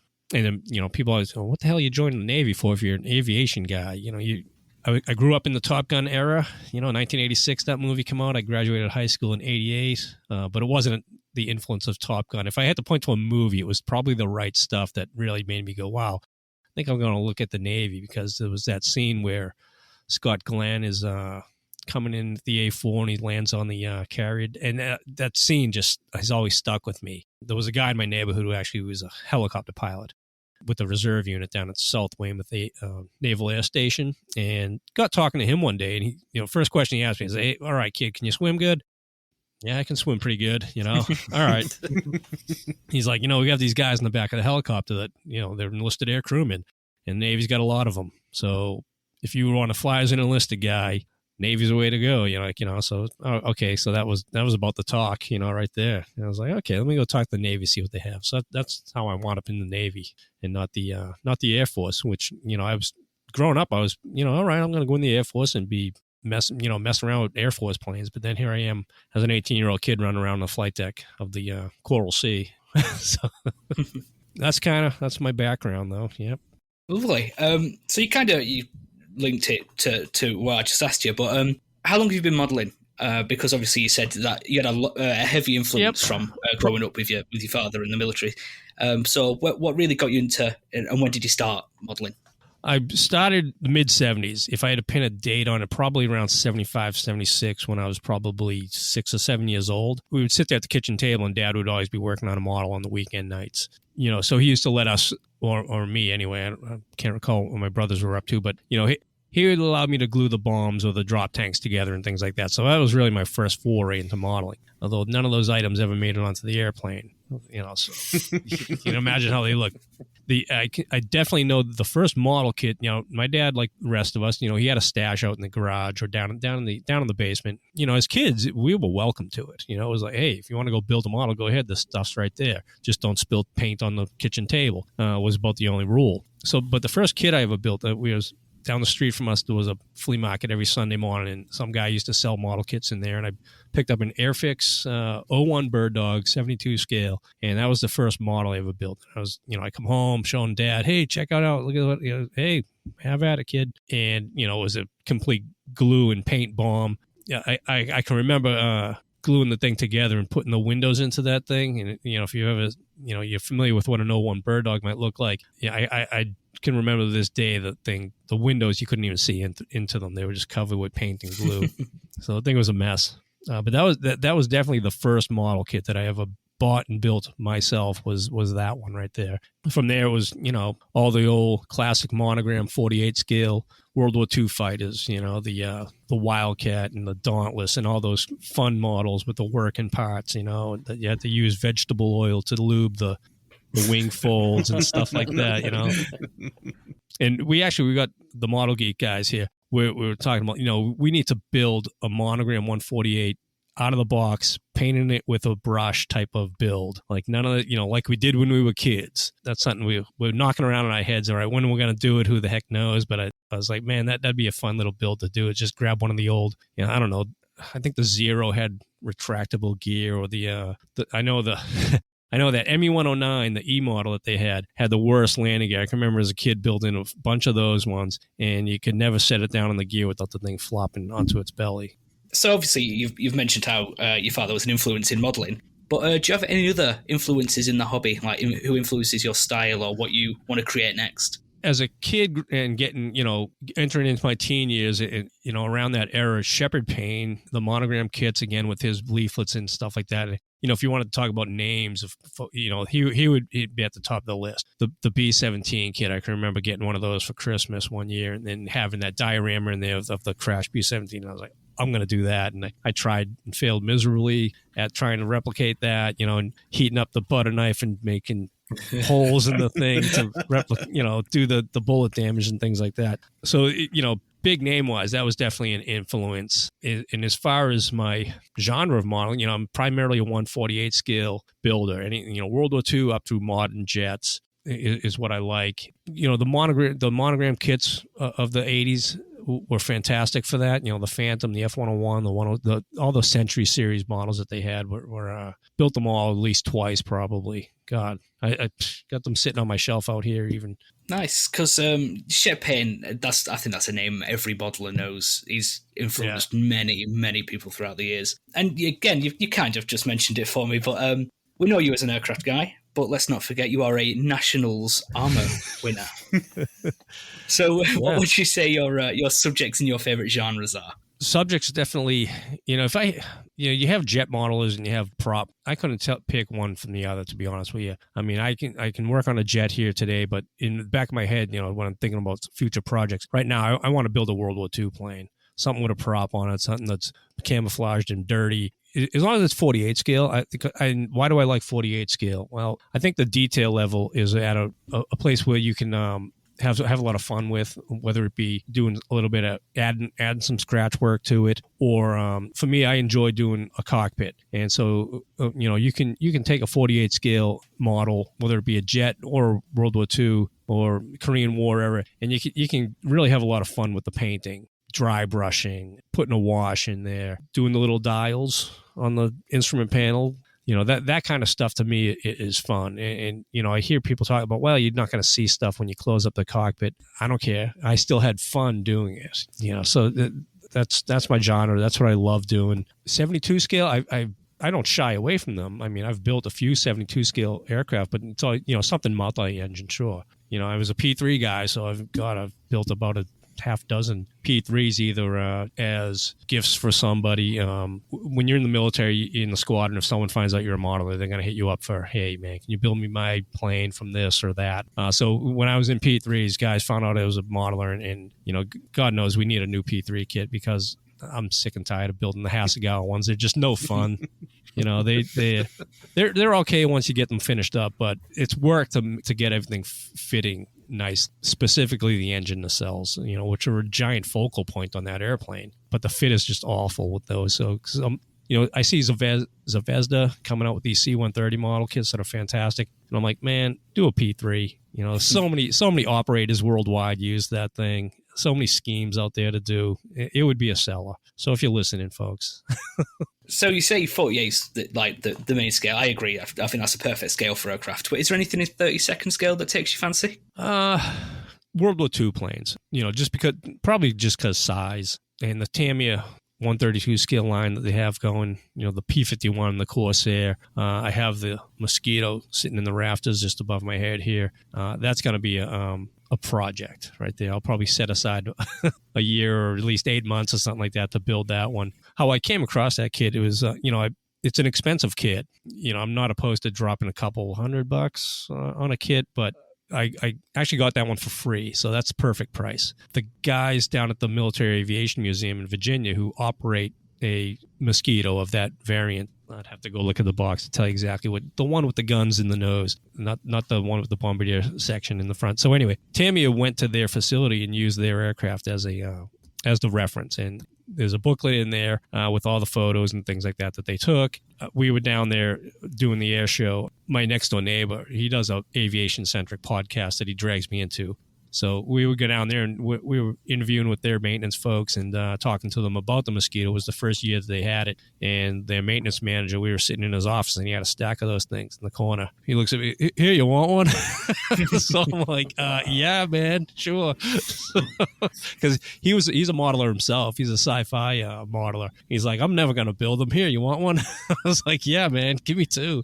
But he would only give me one. But I was like, wow, you serious? Really appreciate it. So that'll definitely be a fun build because the kit is just fantastic. I mean, the fit on those things and the detail that they put into them. I could definitely get into 132 scale stuff. Just, again, going back to the cockpit work and things like that would be a lot of fun to get into. The weathering, God, man, you can just go crazy with that size. To go back to the largest collection of 132 scale aircraft I ever seen was at NATS out here in Vegas. I've been to a couple other NATS, but I've never seen that many 132 scale aircraft. So somewhere out there, people are catching on to that scale. Yeah, those Tamiya kits are beautiful. You definitely get what you pay for. Yeah, true.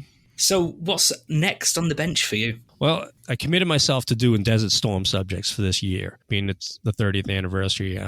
So I'm going to finish up the GR1. It's either going to be, I have an A7, A7E. I'm going to either, my plan is to do a Navy one. That was the last war that aircraft operated in off of the Kennedy. So they had VA-72 and VA-46, the Klansmen. And so I'm leaning towards doing those guys, the Klansmen, because they had some pretty unique markings as far as their the kill markings and their name. Where they would put the pilot's name, they used like a sword, as a backdrop for the pilot's name. So some of the nose markings on those things is just really cool. You get into researching photos of them, the weathering of those jets. I don't know whether they were getting to the point that we're like, what, this is the last cruise, so who cares what they look like? But some of them were just god awful dirty and just worn looking, and it's either going to be that, or I do have a 72nd scale B-52G that I'm interested in doing as well. The 42nd Bomb Wing out of Loring Air Force Base up in Maine, they had a det that operated out of, I believe, Diego Garcia, and so they flew some missions over Iraq during Desert Storm as well. So I'm leaning towards doing either that or it's going to be that or the A7. I think the A7, that'd be a good quick build. After this GR1, I think that'd be a little fun one to slap together. Did you say which kit that A7 is? It's the Hasegawa one, Hasegawa A7E. Yeah, so it's a good kit. Yeah, I hear it goes together pretty decently. The intake is about the only place you really have to do some work. Of course, the A7 intake's gigantic, so it's front and center, man. So, yeah, I think that's going to be next. I think I just made up my mind right now. Boom. So, what would be your magnum opus build? It doesn't even need to exist, just something you would absolutely love to do. A 148 scale P3 Orion. Doesn't exist. I mean, there's some old vac form ones out there, but I really wish someone would do an injection molded P3. Again, I harp on the Revell Germany guys all the time, and anyone else who will listen. I think it would be a good seller, just because of the number of operators, the variants, the marking options, the aftermarket stuff that could be available. And just because I get 4,000 hours in the things, I want to build one, man. 48 scale it'd be a good size, but then I look, and I go, what? There's 48 scale C-130s, there's 48 scale B-1s, there's 48 scale B-52s. Wouldn't be that big. Come on. I don't think we're going to see it anytime soon, though. No, it's always the kits we want that we never get. Yeah. I think that is all the questions from me. Well, thanks, Ivan. Thanks, Whitey. Thank you. Great job. All right, the time has come. It is time for the Triple P's interview with Steve Zaloga. This is Scott and TJ having a good time talking to a legend.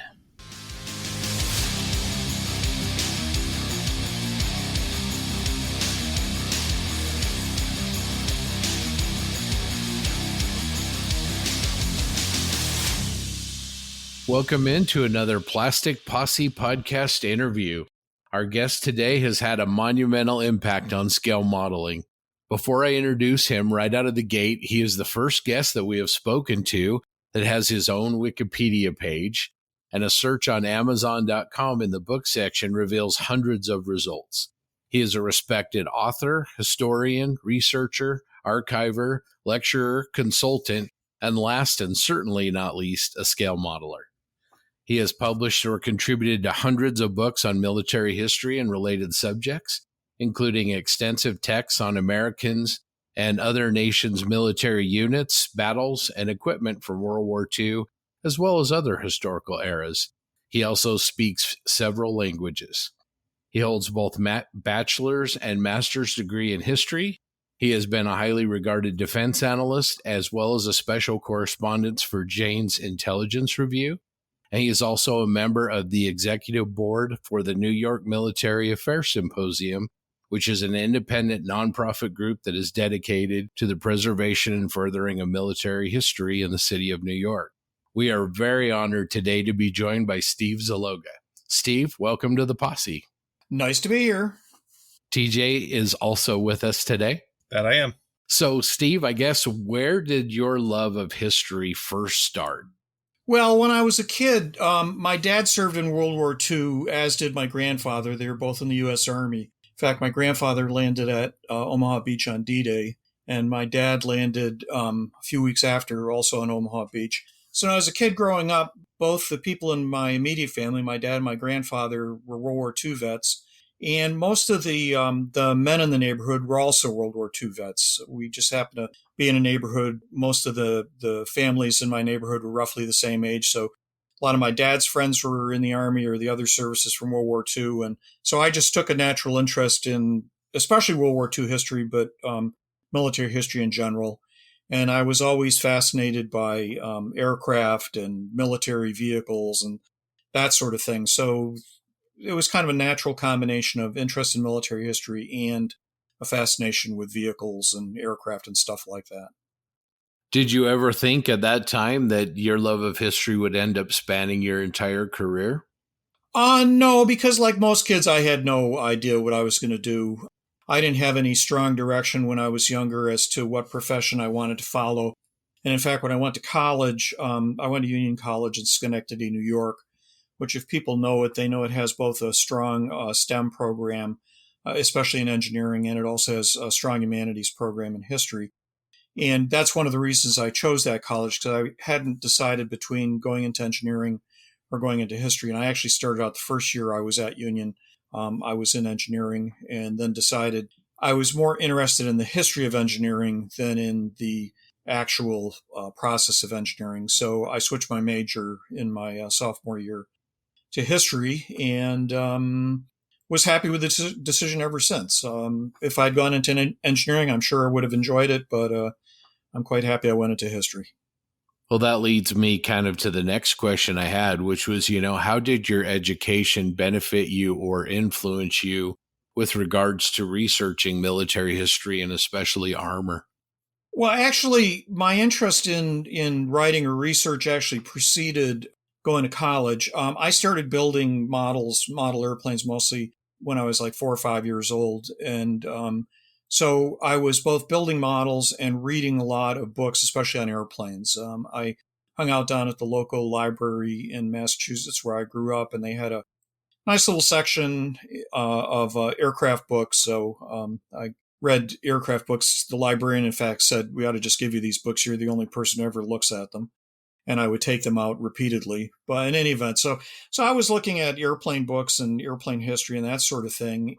But I also got interested a bit in tanks. And part of the reason was actually my modeling background. I started out building almost exclusively aircraft until my teenage years. One of the parts of aircraft modeling that I especially liked was detailing up aircraft cockpits. I just liked the small detail part. The rest of the airplane I found a little bit on the boring side, but the airplane cockpits I found kind of interesting. And while reading one of the scale modeling magazines, the one that came out of California, they started covering tank modeling a little bit more, and they were talking about, small scale tank models and doing conversions and stuff like that. So I started doing a little bit of that using the old Airfix kits and AHM Rocco Pizzi kits and that sort of thing. And I got really interested in building armor models because, unlike aircraft model, they're a little bit more detailed, just in the sense of, the track and the suspension and all that stuff is apt to be a lot more complicated than your average aircraft model. So I started to move in the direction of tank modeling. And as I was doing that also, I was starting to get more interested in potentially writing because I was an avid reader. I was buying things like the old aircraft profiles and the William Green books, and I started buying a few of the tank books. And I subscribed to various magazines, and I belonged to various societies like IPMS and AFE News and that sort of thing.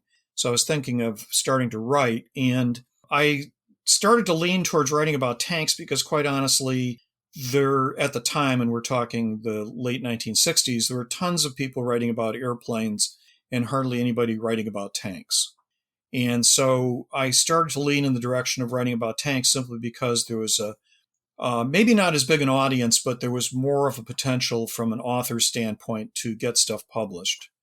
So actually, even before I went to college, I was starting to do some research for potential articles. And the first magazine I wrote for was a small publication out of Canada called AFE News that was edited by George Bradford. And so I did my first articles for George right when I was going to college. In fact, I remember I did my first article for him when I was up at Union College in Schenectady, because I remember using the college library to do a lot of the research. So that was my connection between the hobby side and the writing side. They're both connected to the same subject area, but it's just a different approach to the subject matter. Going back to writing books, what is the primary driver for you when you decide you want to write a book? Is it determined by just your interest or results of the research that you're doing, or by your publisher, or is it kind of a combination of all of those things together? Yeah, it's really a combination. And I'll give you some examples. Obviously, when I started out, I was mostly interested in doing subjects that I want to do myself. So there were certain subject areas that really interested me. For example, I was very interested in Soviet armor during World War II. And part of my motivation was I was looking out there at the books, and the existing books I thought weren't very good. And so I thought, well, there's a gap there. I'm interested in the subject. So that's a natural area of interest for me. So many of my early books were done on subjects that I had personal interest in. Then at a certain point, and quite a few years later, I was writing for Osprey Publishing over in England. And as you probably know, they publish just tons of stuff. They publish mostly small books, like the Vanguard series, the campaign series. And strangely enough, I sometimes found that books that they were suggesting, rather than ones that I wanted to do, actually ended up, for me, being more interesting, in the sense that they pushed me in new directions. And I'll give you some specific examples. Probably 20 years ago, one of my editors over there, who was editing a series that Osprey does on fortifications called Fortress, he said, we need somebody to do a book on D-Day fortifications, the German Atlantic Wall fortifications that were in Normandy that opposed the D-Day landings. And I thought, well, I haven't written anything on D-Day, but as I say, I have a little family connection there, and I was interested. I had been over to Normandy back in the 1980s. So I thought, well, that'd be interesting. It'll give me an excuse to take a flight over there and bring my camera over and take pictures of the bunkers and do that stuff. And I became absolutely fascinated by it, and subsequently did a few more books for Osprey on the Atlantic Wall. In fact, my most recent hardcover, it's not out yet, but it'll be out next year, is on Pointe du Hoc, where the Rangers had to climb the cliffs to attack the German fortifications. So that spun out of that whole thing. So actually, that was a case of where the publisher said, well, we've got this gap. We know you can do something on the subject for us. Would you be interested in doing it? So sometimes the inspiration from the publishers is what motivates it. There's a couple series that I'm currently doing for Osprey, which are entirely prompted by them. If you look at the Osprey New Vanguard series, they're starting to do a series of books which are basically small encyclopedias dealing with the tanks in specific battles. So first one I did for them was called Tanks of the Battle of the Bulge. And then this summer, I did the books a year ago, but they're coming out this summer. I did 3 on tanks in Normandy, one on D-Day itself, one on Allied tanks in Normandy, one on German tanks in Normandy. And I'm doing a similar 2-volume one on Battle of Germany, 1945, and doing a 3-parter for them on tanks of the Cold War. So that whole thing got going because the editor felt that there was a need for these kind of encyclopedic surveys of tanks. And they're not really aimed at the hobby community. I mean, the tank modelers will find stuff of interest. There's photos there, and there's color plates and stuff like that, but they're really aimed more at military historians and wargamers. So there's a lot of facts and figures and numbers and charts and statistics and organizational stuff. And that's something about Osprey that readers should be aware of. They appeal to a variety of audiences, not only the modeling community, but also the wargaming community and the military history buffs. So when you're writing books for them, you have to sort of be aware of who your likely audience is, and you have to sort of tailor the book to who the audience might be. Yeah, that makes a lot of sense. Well, let's stay with books for a minute, because, one of my most treasured books in my collection is Armored Thunderbolt, the Sherman in World War II. It's an incredible photo essay, but I also really liked your rational approach to a tank that is often misunderstood. What was your main reason for writing this book? I know there's other ones that have kind of come out that you did in that same series, but what made you decide to write that particular book? Well, that one was partly inspired. I shouldn't use the word inspired, but partly it stemmed from another popular book called Death Traps by Belton Cooper. Anybody who's into U.S. tanks in World War II will know Belton Cooper's book. And that book started, or it didn't start, but it reinforced the very negative views on the Sherman tank. Something that the audience should be aware of is that Death Traps was ghostwritten. I talked to Belton Cooper on a number of occasions, and everybody says, well, it's a biographical account from a World War II ordnance officer. And that's partly true, but it was also written in part by a wargamer, so it has a lot of the wargamer tropes that were popular back in the 60s and the 70s. If any people in the audience remember the old war game show, the war game Panzer Blitz from the late 60s, I think it was Avalon Hill. You always wanted to play the German tanks because they were almost invincible. Because these attitudes about tank performance tend to follow waves. So when I was growing up in the 50s and 60s, everybody thought that American tanks were the best thing since sliced bread and the German tanks were junk. And then there came a period starting in the late 60s, early 70s, especially in the wargaming community, where there was a reversal of that view. And then suddenly German tanks became, the absolute war-winning weapon of all times and, the absolute best thing during World War II. And it kind of went to another extreme where suddenly German stuff was invincible and the U.S. stuff was all junk. And Belton Cooper's book came out at that time, and it reflected a lot of that wargamer attitude.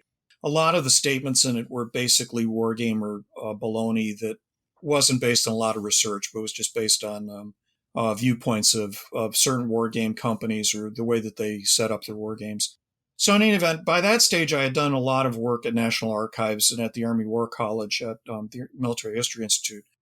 So I had collected a great deal of material on the Sherman tank and on U.S. tank performance during World War II, partly because I was also doing books for Osprey on campaigns. So I was spending a lot of time going through U.S. Army campaign records and also the corresponding German records.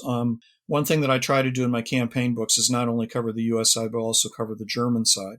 Too much of the stuff that's done on American military history in World War II is done only from the American perspective and doesn't look at the German perspective. So I had a great deal of material, and having heard all of these things about, the Sherman tank was junk and blah, blah, blah, I realized after going through all the campaign stuff that the story really hadn't been accurately told, that very few people had taken the time to actually look at the actual unit records and the statistical data that's available at the archives and that sort of thing. And so that's what inspired me to get going on American Thunderbolt, to kind of bring together all that new research that I had found down at the archives and down at the Military History Institute, and to put it into kind of a readable form to explain to people why the Sherman tank was not what they thought it was. So that was one of my, I wouldn't say fun project, but it was a project that I was very enthusiastic about because I thought it was an important subject and one that really needed some attention. So I was very, very happy to do it. And the book's done quite well. I wouldn't say it sold more books than any of my other books because, quite honestly, a lot of the cheap paperbacks, like the old Squadron Signal books, like I did a Squadron Signal book in the T-34, and that sold, I think, like 30,000 copies, which in military history book standards is really quite good. But Armored Thunderbolt, as far as my hardcovers or my more serious history books are concerned, that's done extremely well and it continues to sell pretty well. So on the one hand, I enjoyed doing it. On the other hand, it seems to have been fairly well received. It's just a terrific book. I mean, anybody that loves the Sherman, especially as a modeler, is such a treasure trove of not only a great analysis on the vehicle, but just so many great photographs in that book as well. Well, that also, the photo end is actually probably inspired more from the modeling end. One of the reasons that I started to do photo research with U.S. Army photos was largely because of my modeling.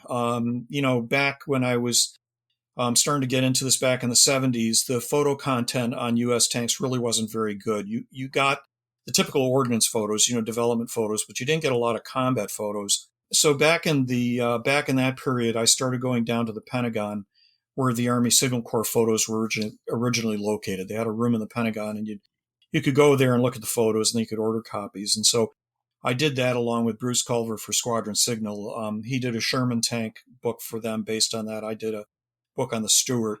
And then subsequently, I didn't do anything more for Squadron for a variety of reasons, but I still continue to do photo research. The collection moved over to Defense Audiovisual Agency over in Anacostia. Then it eventually moved up to National Archives up in College Park, Maryland, when that new facility finally opened. So I've spent, it's got to be 40 years going through Signal Corps photos. And I wouldn't say I've seen every one, but I've seen a very large portion of the World War II collection. And the reason I haven't seen the whole thing is that the collection is very badly organized. It's a complete mashup. There's stuff scattered through the collection, and the collection goes out into the 1970s and 80s. There's even World War II stuff mixed in the photo collections in Army 1970s, 1980s stuff. So I keep every now and then stumbling into new World War II photos completely where I don't expect them. So that's a continuing process. Before we move on from this, really appreciate the fact that you've, in your research, you've broken down the Sherman. The British had a very, very different experience with the Sherman than the Americans did. They used it differently. Their units ran into different types of German units, but I really like how in your books, you break that out and you make, because there's distinct differences between how the vehicle was used. Yeah, in fact, if people are interested in that recent Osprey book that I did that came out this spring called, I think it's called Tanks in Normandy, the Allies, or something like that, but it's the new Vanguard. That gets a little bit more directly into it because I have to compare and contrast British and American tank use in Normandy. And I think that that's exactly the problem. A lot of these Sherman tank myths actually started up because of the British use of the Sherman, especially in Normandy, where the British were facing extremely dense concentrations of German tanks, and especially Panthers. And they had a really rough time dealing with the Panther, with the Sherman. Whereas the U.S. experience was entirely different. People don't seem to realize it, but the U.S. tank force really didn't see very much tank versus tank fighting until the Battle of the Ardennes. I mean, there was certainly tank fighting, obviously, at Kasserine Pass, and then a little bit of fighting on Sicily, a little bit of fighting in Italy. A little bit of fighting in Normandy, but the U.S. Army in Normandy didn't face anywhere near the number of tanks that the British did. And the first real big tank versus tank battles that the U.S. faced was in Lorraine between Patton's Third Army and Manteuffel's Fifth Panzer Army in September. I did a book for Stackpole on that called Patton versus the Panzers. That was really the first time that the U.S. encountered large numbers of Panthers and had relatively large-scale tank versus tank battles. And contrary to what the general popular opinion might be, the Sherman did extremely well and the Panther did very badly. And then, of course, the key battles are the Ardennes. And I've written extensively on that. I've done several campaign books on the Ardennes, most recently one on the defeat of 12th SS Panzer Division. But also I did a Tanks in the Battle of the Bulge for Osprey in the smaller book series. And I've done an Osprey duel on the Sherman versus the Panther, also dealing with that. I also like that a big part of your analysis, you mentioned, the large scale American versus German battle there with the Sherman and the Panther, the importance of having, veterans and, the crews that were fighting in these vehicles. That was just as critical as having experienced aviators in the Pacific and in fighter aircraft as well. Well, what actually got me going on that, and in fact, the reason I did the Air Corps book is that when I was growing up, during the summer, I worked in the same factory my dad did to earn money for college.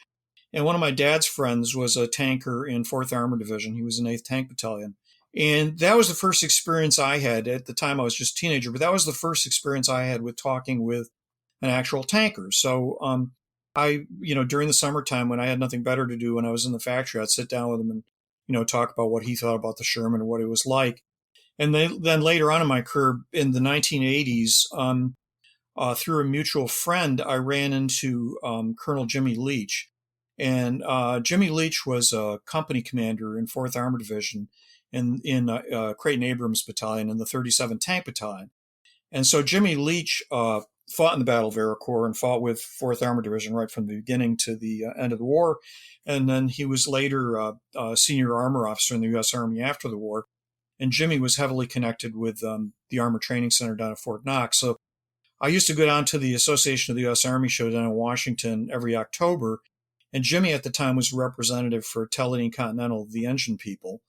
And so every year when I was down there at the ASA show, I'd run into Jimmy and talk to him about whatever tank project I was working on. So whenever I was working on a Sherman tank project, I'd go and pick his brain about, well, what'd you think about this? What'd you think about this? And he was enormously useful because the friend of my dad who I would talk to was, basically a sergeant. He, just had the perspective of an ordinary tank crewman, whereas Jimmy Leach had the perspective of a young officer, lieutenant, then a captain. But he saw a lot of tank fighting, both tank versus tank and tank versus infantry and that sort of thing. And he remained a tank officer after the war. So he stayed in touch with developments in armored warfare in the 1940s and 50s. So he was very instrumental in shaping my viewpoint on the performance of the Sherman during World War II. Also, he inspired my interest in especially 4th Armored Division, but also in some specific battles like the battle at Ericourt and later the Battle of the Bulge. Getting back to Armored Thunderbolt, the companion volumes of Armored Attack 1944 and Armored Victory 1945. Just ask you about those. I mean, same thing. The photos in there are incredible, and your overview of our forces is great. Was that just kind of an outgrowth of Armored Thunderbolt, or were they very much their own projects? They were not entirely connected with Thunderbolt, except for the fact that it was the same publisher. By then, I had an acquisition editor at Stackpole who was interested in the projects. They sold it. They could see that Armored Thunderbolt was selling, so they realized there was, some popular interest. So it justified the books. But the reason I did the books, quite honestly, is by that stage, I had thousands and thousands of photos of U.S. tanks in in the European theater in World War II. That was my sort of the central area of interest. I mean, I have a lot of pictures of tanks in the Pacific and in Mediterranean theater, but my main collection is the European theater of operations. And I thought, especially the modelers, the wargamers don't care so much, the military historians don't care so much, but I figured that tank modelers would appreciate a very large collection of photos showing the tanks in combat. So it's especially good for diorama builders and people looking for markings or, the type of tanks that were there and that sort of thing. So that was more my inspiration. It was really all more from my perspective, from a tank modeler perspective, what kind of book would I like? Well, I would like a big book with about 1,000 photos that shows the tanks in combat. And so fortunately, Stackpole was willing to support it. And the books were had to get sort of shoehorned in, and I'll explain why. The size of the books was determined largely by the pricing. The idea being that they didn't want the price to go over $40 because Barnes & Noble won't carry books over $40. So the reason that the books are the size that they are and the photos are relatively small and they're relatively inexpensively published was Stackpole had to keep the price down. So the paper wasn't necessarily the best and the repper wasn't necessarily the best, but at least I got the books out. And the thing I would tell the audience is, if you want those books, go and buy them, because just a few days ago, I went up on Amazon just accidentally, and I noticed that the one Armored Attack that covers tanks in 1944, the lowest price copy that they had on Amazon was $940. So I'm assuming that what happened is Stackpole must have remaindered the remaining copies, and Stackpole got bought up by another company a few years ago, so they're not doing as much military stuff. So they must have just decided they're not going to republish it. So in any event, I don't know this for a fact, but I think that they must have remaindered the last copies because the usual retail price is like in the high $30 range. So if you don't have a copy yet and you're interested in that, go and buy it because it's probably already out of print and it's going to disappear and it's just going to get ridiculously expensive. Well, I would echo that. I mean, those 3 books at a price of less than $40 each, you get so much value for your money. They're hardbound books. They're very, very big, big books. And, they're going to cost you roughly the same as most paperback books are going to cost you, but you're going to get your analysis and you're going to get an incredible cache of photographic references to go along with it. So continuing on with talking about, maybe the perception of the Sherman and U.S. armor in World War II, I've read several interviews with you in the last few years related to these topics. The release of the movie Fury, along with video games like World of Tanks and War Thunder, it really reignited a lot of interest in recent years about armor. From a historical standpoint, how accurate do you feel that the modern day portrayal of U.S. armor in particular has been handled? Well, to begin with, I would say, starting with your theme about how World of Tanks and Fury and all that stuff has drummed up interest, that's something that I would definitely agree with and something that I'm happy to see because, quite honestly, it makes it a lot easier for me to go and interest publishers in books. So when I go to Osprey or to various other publishers that say, I'd like to do a book on World War II tanks on such and such, they really jump at it because it's opened up a new audience that wasn't there a few years ago. A number of years ago, the tank modelers would buy books and the general military historians had a certain amount of interest. And the war gamers had a certain amount of interest. But especially the war games, especially World of Tanks and War Thunder and games like that have really, really drummed up a lot of interest in tank warfare. And I know from talking to the publishers that they can see that in their sales figures, that it's really bumped up the interest. So I like it from that standpoint. From an historical standpoint, it's a really mixed bag. World of Tanks and War Thunder are a lot of fun. I'm not a video gamer. I don't play the games. I do watch them every now and then, and I'm amazed at the quality of the graphics. So I can see why people are interested. And I know a lot of people who do play the games and who are fascinated by them. But they are games. They're not intended to be historical recreations. They tend to over-focus on the tank versus tank aspects, the Sherman versus the Panther, or, Sherman versus whatever tanks. Real tank warfare wasn't like that. The vast majority of fighting had nothing to do with tanks versus tanks. And so it leads to that misperception that the Sherman tank can only be judged by the Sherman versus the Panther, or the Sherman versus the Tiger, or stuff like that. You have to go back and read real military history accounts in order to understand why that's a bit misguided. Fury's a different issue. I mean, Fury's obviously a fictional account. A lot of Fury was extremely well done. The last scene is just weird. The whole battle scene is just crazy. I'm happy that they made the movie because it drummed up a lot of interest in tank warfare. But the last scene there is sort of like the final scene in Saving Private Ryan. The early part of Saving Private Ryan is great. The later part of Saving Private Ryan is really strange. As I think I just mentioned, I just did a Ranger book recently. So having been interested in the Rangers in Normandy, Saving Private Ryan, the first section is fascinating and very evocative of what really happened. But then when you go and you look at the last scenes, it's just a little bit goofy. And it's the same with Fury. When you see these well-dressed Waffen-SS units with, bajillion Panzerfausts and fighting it off against one tank. That was just strange. Well, I want to ask you one more question here and then move over to TJ and let him ask you some questions about modeling. But I know you've been outspoken about the fact that the U.S. in particular has not done a credible job in preserving our armor history and the collections of vehicles that are in U.S. Army inventory, especially as compared to other countries. So how can we as armor modelers or fans of history, amateur historians, how can we help and try and find solutions to this problem? I don't know that there's any easy solution. The problem is that the U.S. Army in general doesn't have very much interest in its technology as compared to the other services. I mean, I'm sure you guys I'm sure some of the audience has gone out to the U.S. Air Force Museum out at Wright-Patterson Air Force Base out in Dayton. It's an absolutely spectacular museum.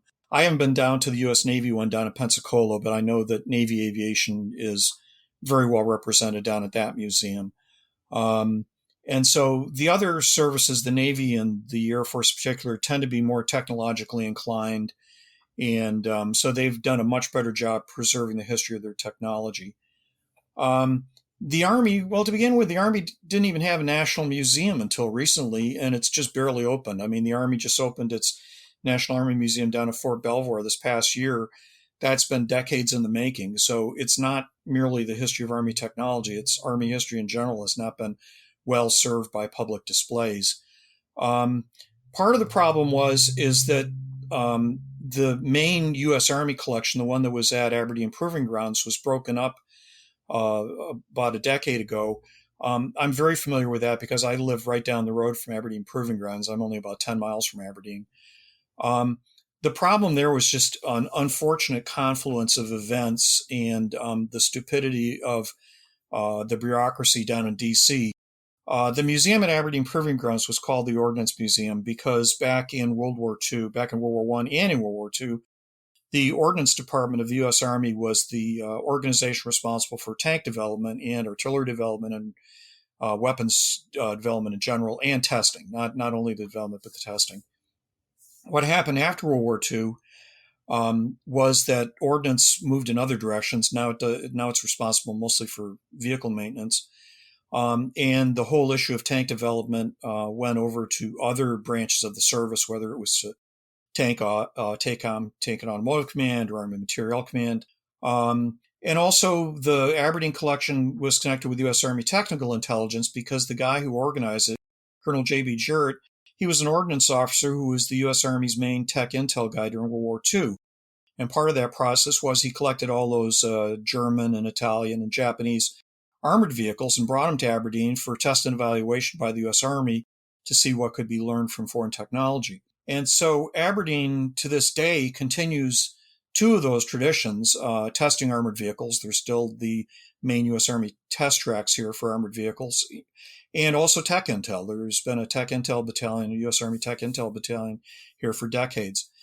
But the problem was that the museum was called an Ordnance Museum. So when the Army decided to move the Ordnance School from Aberdeen Proving Grounds down to Fort Lee in Virginia, they connected the two, the Ordnance Museum and the Ordnance School, even though both of them really have no connection anymore.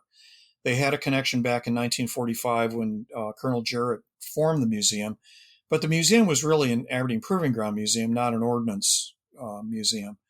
But the bureaucrats down in the Pentagon didn't understand that because they didn't know what the museum was. And so they moved it down to Fort Lee, which was unfortunate because Fort Lee doesn't have the space for the collection. So the collection got all busted up. So chunks of it are down at the Anniston Arsenal down in Alabama, where there's no public access. There's a small ordnance collection down at Fort Lee, which is close to the public because it's on a serving Army base.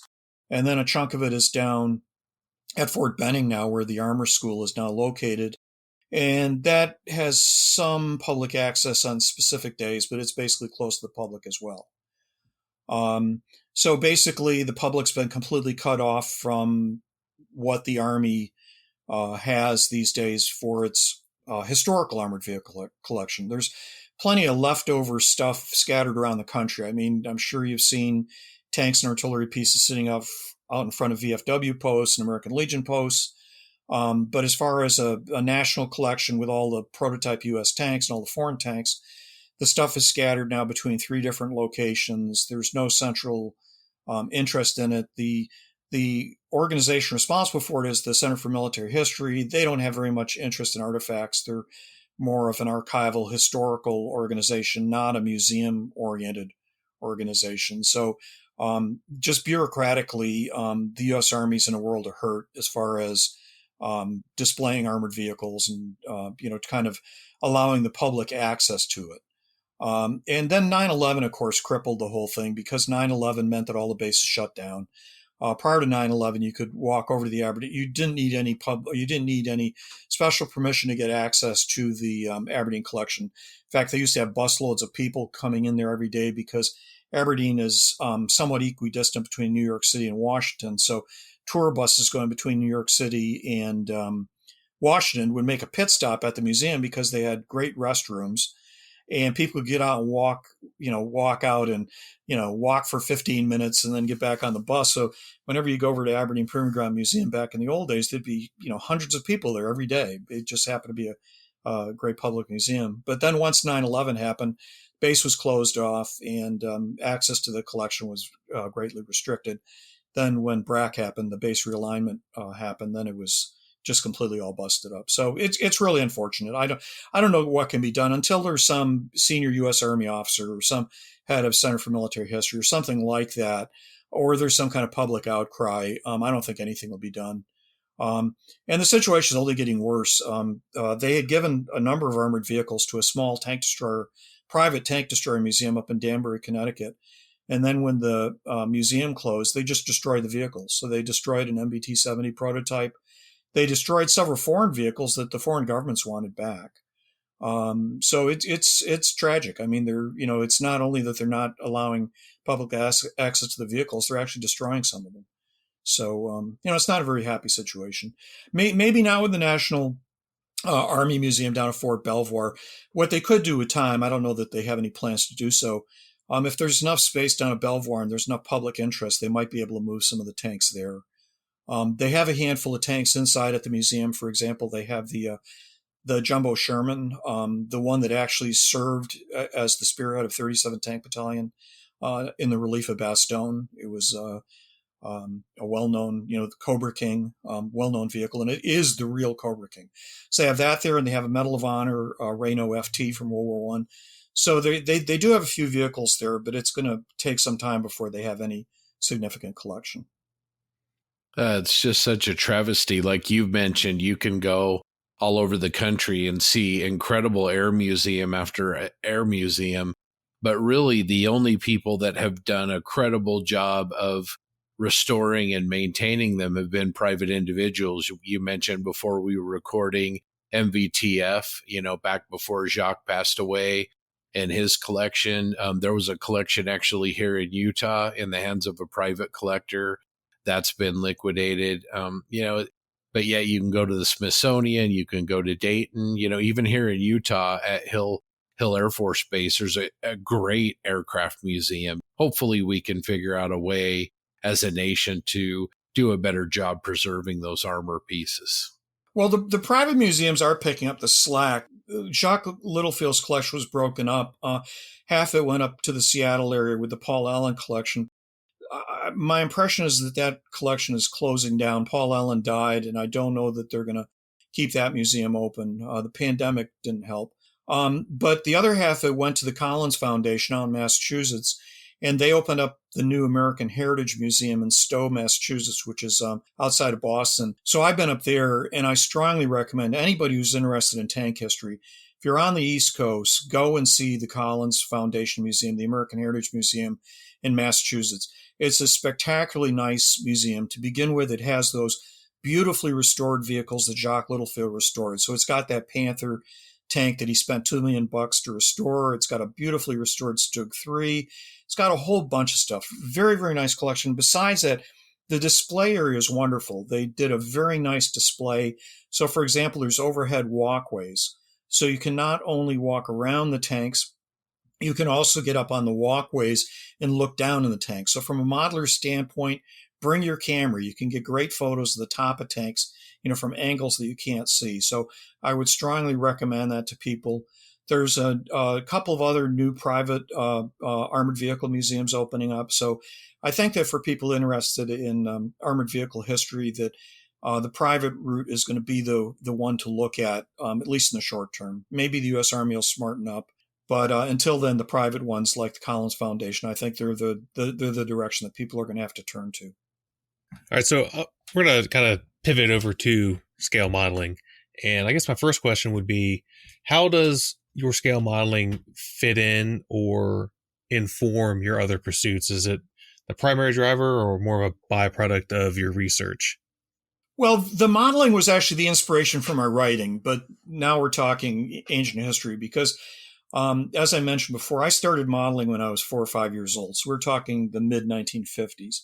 When I started modeling model aircraft. Then when I was in my teenage years, I started to move more towards tank modeling. And I concentrated more on tank modeling for most of the rest of my modeling career.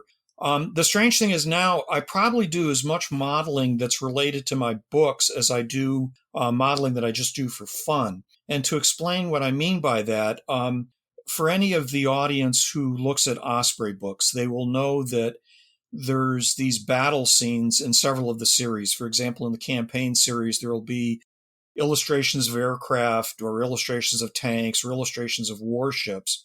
Well, those illustrations are not done by me, by the author, but as the author, I'm responsible for generating the reference material that is used by the illustrator to create the battle scene. Well, I found over the years, because of my modeling experience, that the easiest way to prepare art references for the illustrator is to build a model of the thing in the markings that I want, and then to photograph it, and then to send that into the Illustrator.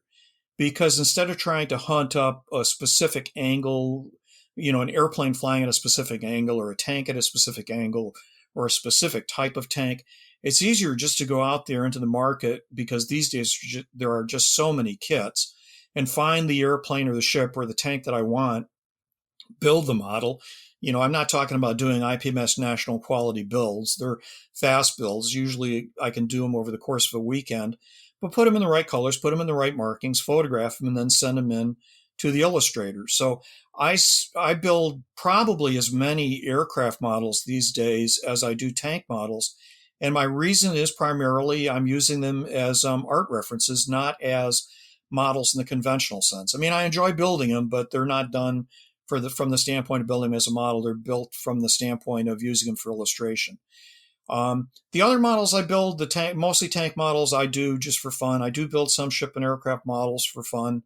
I've been doing a few ship models recently because back a few years ago was the anniversary of the D-Day landings, and I got involved in doing some D-Day landing craft. I did some LCTs, the landing craft tanks that brought the tanks ashore. I did one of the destroyers that was involved with the Rangers at Point du Hoc, and that's connected with a book that I recently did on Point du Hoc. Similarly, I've done some aircraft related to books I've written. So there is some mutual reflection between the book writing and the modeling. But I do a lot of models just because they're models I'm interested in. Like a thing I'm working on this weekend, I'm working on a Great Wall Hobbies Messerschmitt Me 323 Gigon transport aircraft. And the only reason I'm building it is I saw it at one of the local hobby stores a few weeks ago, and I remember the photographs of those things being shot down when they were crossing the Med during the Tunisian campaign in 1943. And I saw those pictures when I was a teenager. So some of this, is just inspired by historical interest. Some of it's just like, oh, that's a cool subject, a cool model. So, the inspiration comes from all different sorts of sources.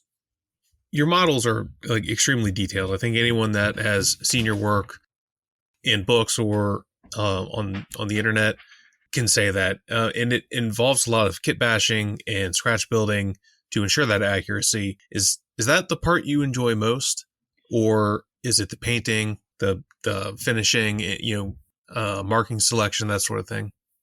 I started out, well, I shouldn't say I started out. When I was a teenager and when I started going to college, I got very heavily involved in scratch building.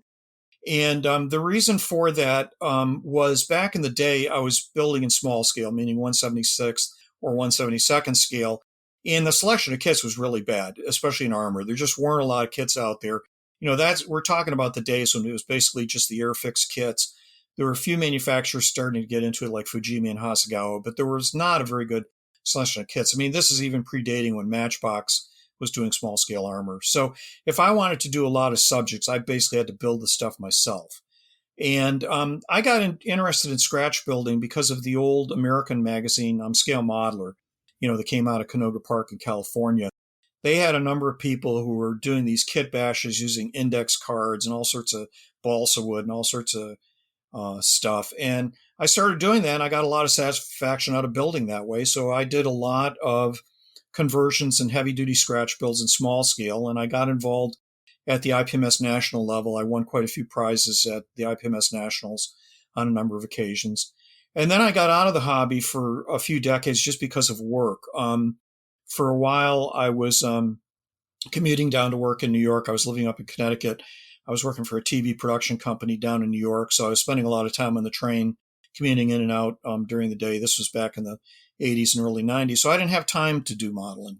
So I got out of it. And then when I got back into the hobby in the mid-1990s, because I was lucky enough to get a job where I could have a home office, by then the balance in armor modeling in the United States had changed, and small scale had kind of fallen out of favor. So I got back into armor modeling, but I got into mostly 1/35th scale, because 1/35th scale is the scale. If you're in the United States in armor modeling, that's the predominant scale. I'd say that's 95% of the armor modeling.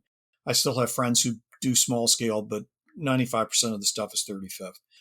So I got into 35th scale. When I got into 35th scale, I didn't do as much scratch building. I certainly did a lot of conversion work and a lot of detail work, but not as much scratch building. It's more difficult to scratch build in large scale. You have to start getting into resin casting and that sort of thing. I did some. I did scratch build a number of 35th scale tanks. But one reason I got out of it is that it came at a time when there were just so many more kits coming out.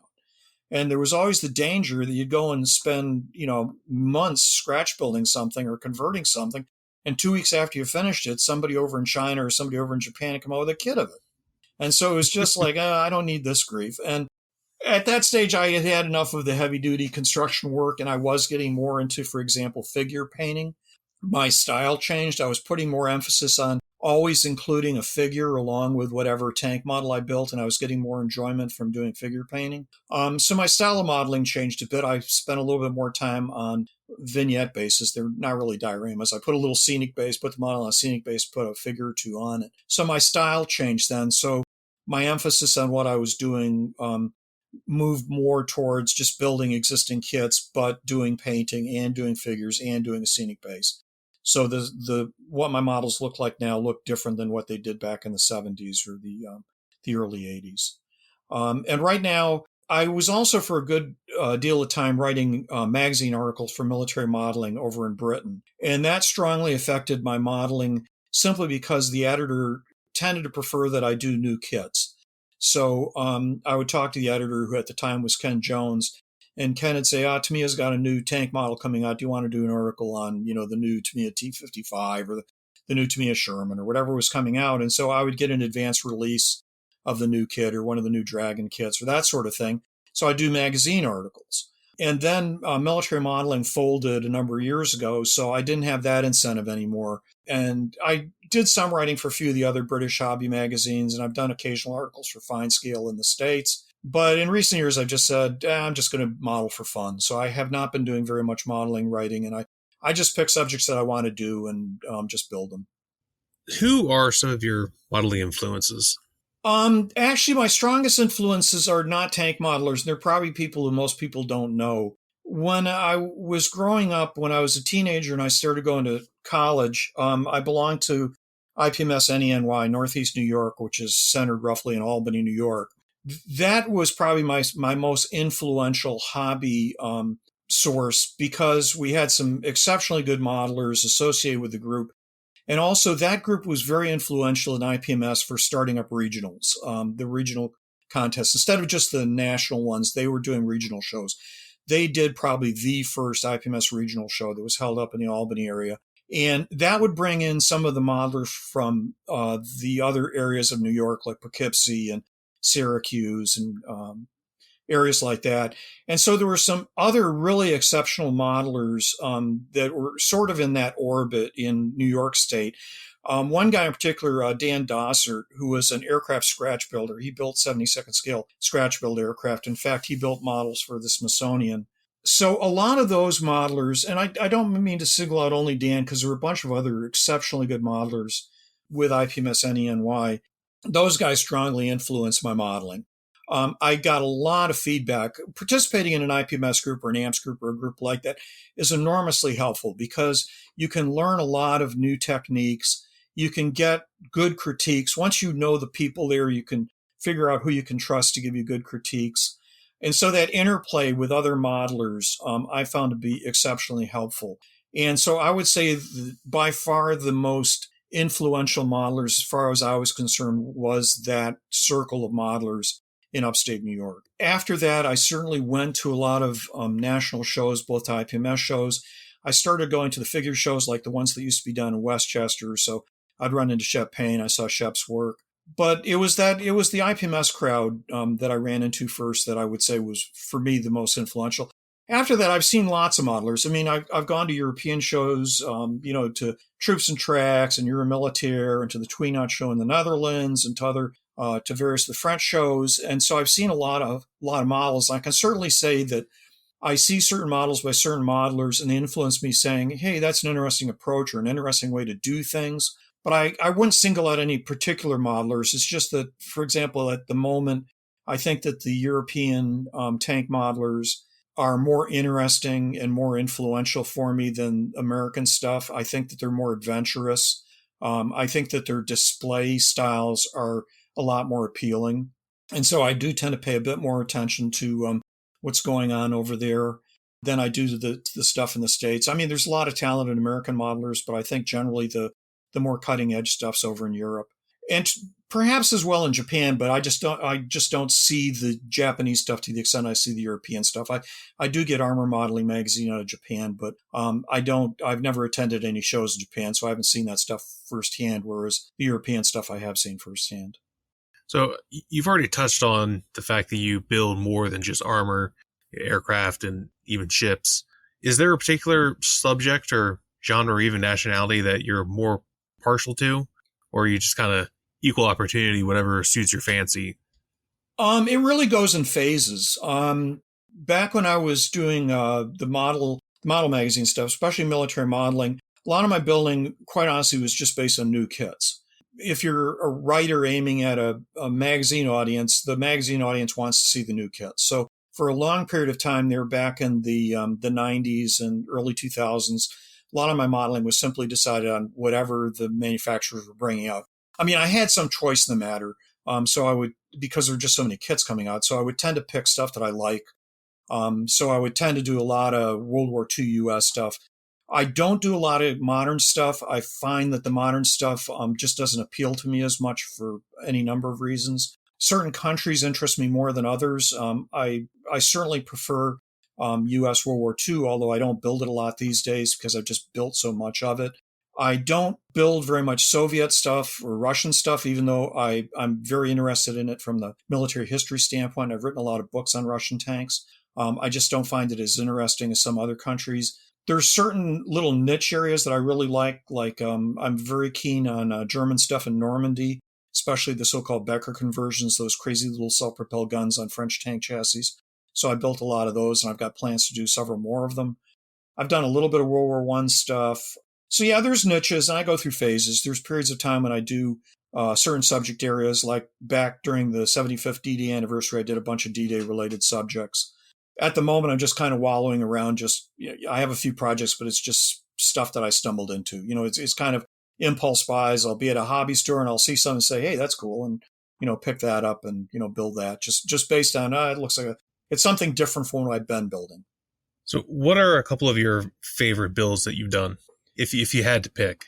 Some of my early scratch builds and small scale, I'm still very fond of. I scratch built an M1 Abrams and an M2 Bradley back when Fine Scale Modeler first came out. In fact, my Abrams, I think, was in the first issue of Fine Scale Modeler. And that was kind of at the peak of my scratch building back in the early-ish, mid-ish 70s.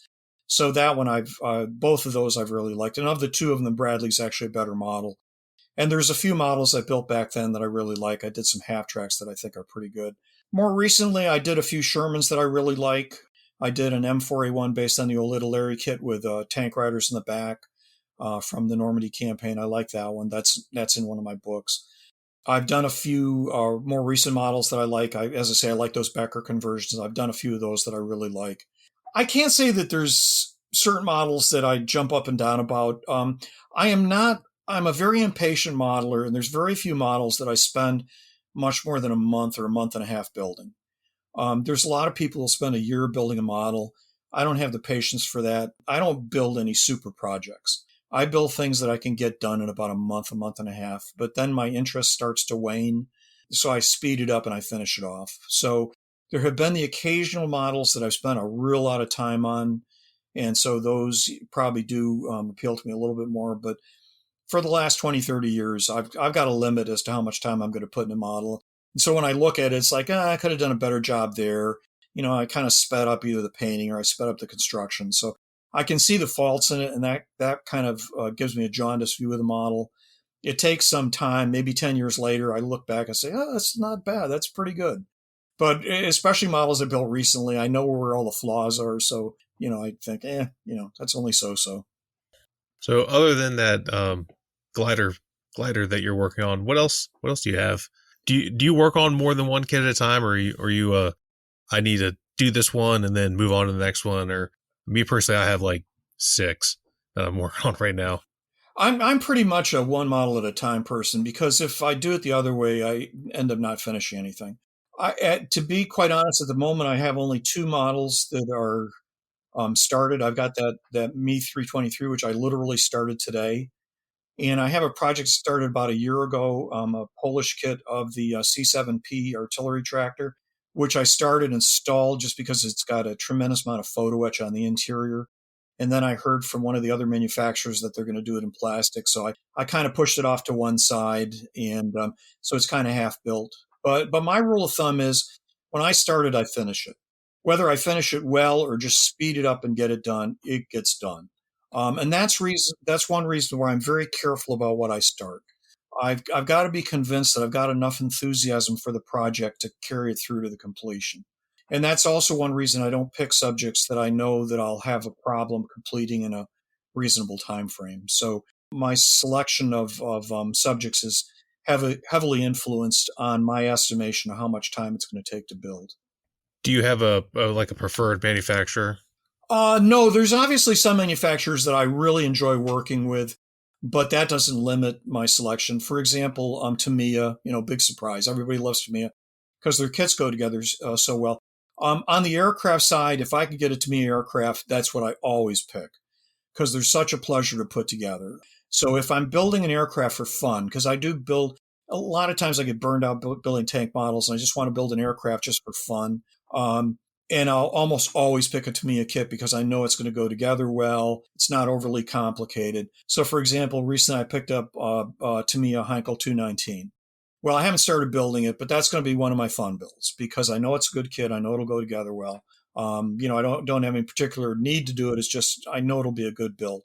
There's other companies that I like, but they're a pain to deal with.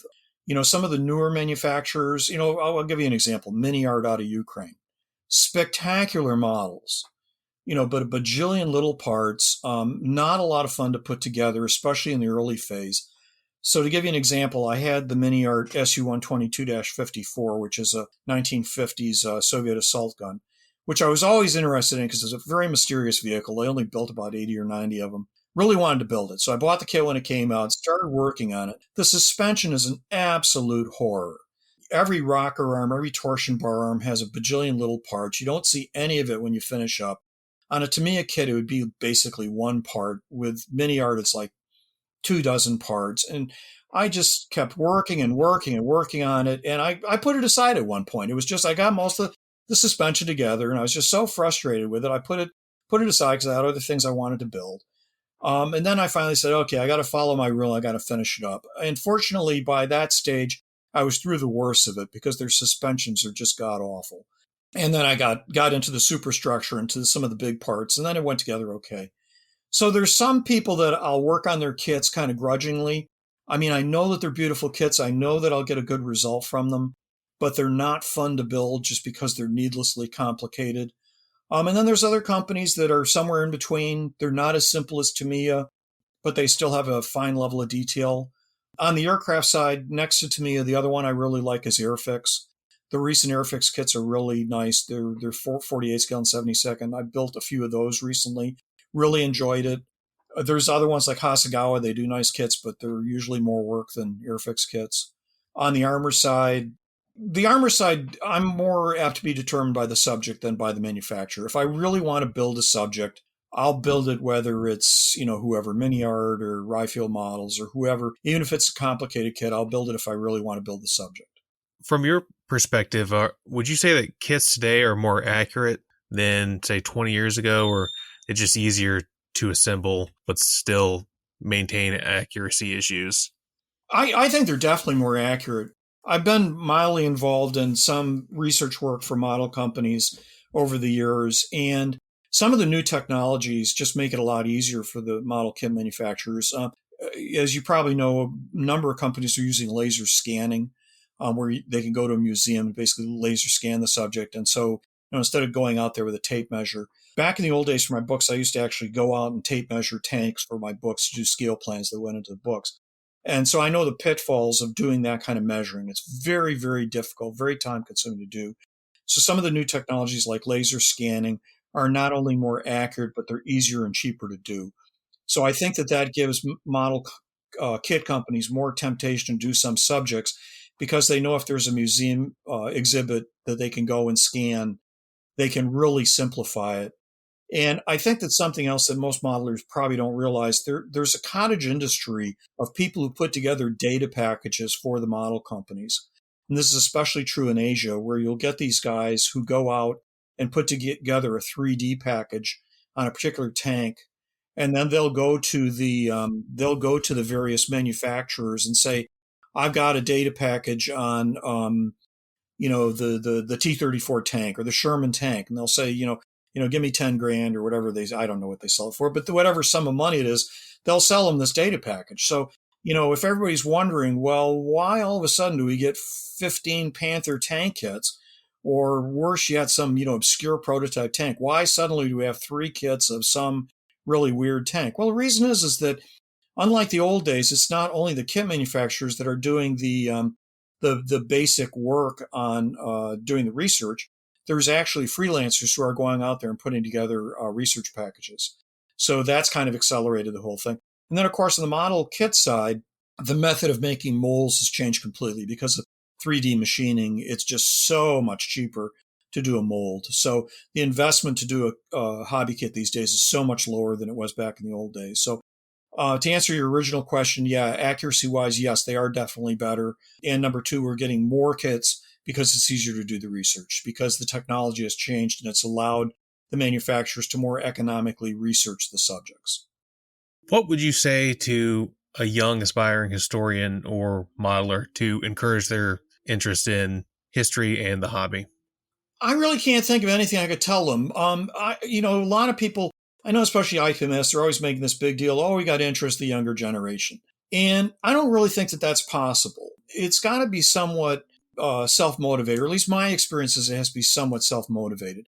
I think that a lot of modelers get into it maybe because of family influence. I mean, there are some modelers who grew up in a household where the parents did models, or if not models, some kind of hobby-related stuff. But in my family, it wasn't. My dad had absolutely no interest. I used to rope him in to help me with my models when I was a kid. He had no interest. He really didn't like building models. My mom was not at all into hobby stuff. Women at that time had no interest in plastic models. But I was interested in military history from, talking to people and reading books and seeing TV shows.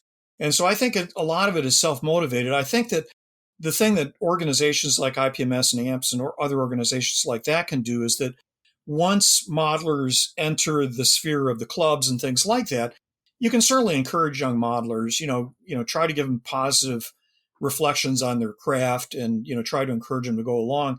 But I know from personal experience and from having been in various hobby clubs over the years in many locations in the United States, up in upstate New York and down in Connecticut and now here in Maryland, what typically happens is that you get young teenagers who come in who are inspired by books or movies or War Thunder or, video games or whatever. And they're in the hobby until their early 20s. Then they go to school and then they get involved in families and stuff and they drop out of the hobby. And then they get, they have children and then they come back to the hobby when they're 40 or 50. And I see that in a lot of clubs. I mean, I'm not saying there's no hobbyists in the 20s and 30s, but you tend to have these clusters in the, the young teens and then people who are in their 40s, 50s who've already had families and now the kids are in college and now they have more free time on their hands because the hobby does take up time. So yeah, you can inspire. I think it helps to inspire the kids, although you got to be aware of the fact that they'll probably drop out of the hobby. And then you can inspire the adults when they try to get back into the hobby. I mean, I see that happen all the time. I was just at an IPMS Baltimore meeting a week ago, and a couple guys came in, and they had been in the hobby back in the day, and then, family affairs and stuff just got them out of the hobby, and now they're coming back in. And they were talking to people about, oh, I want to get into this. I built this when I was younger. What about this?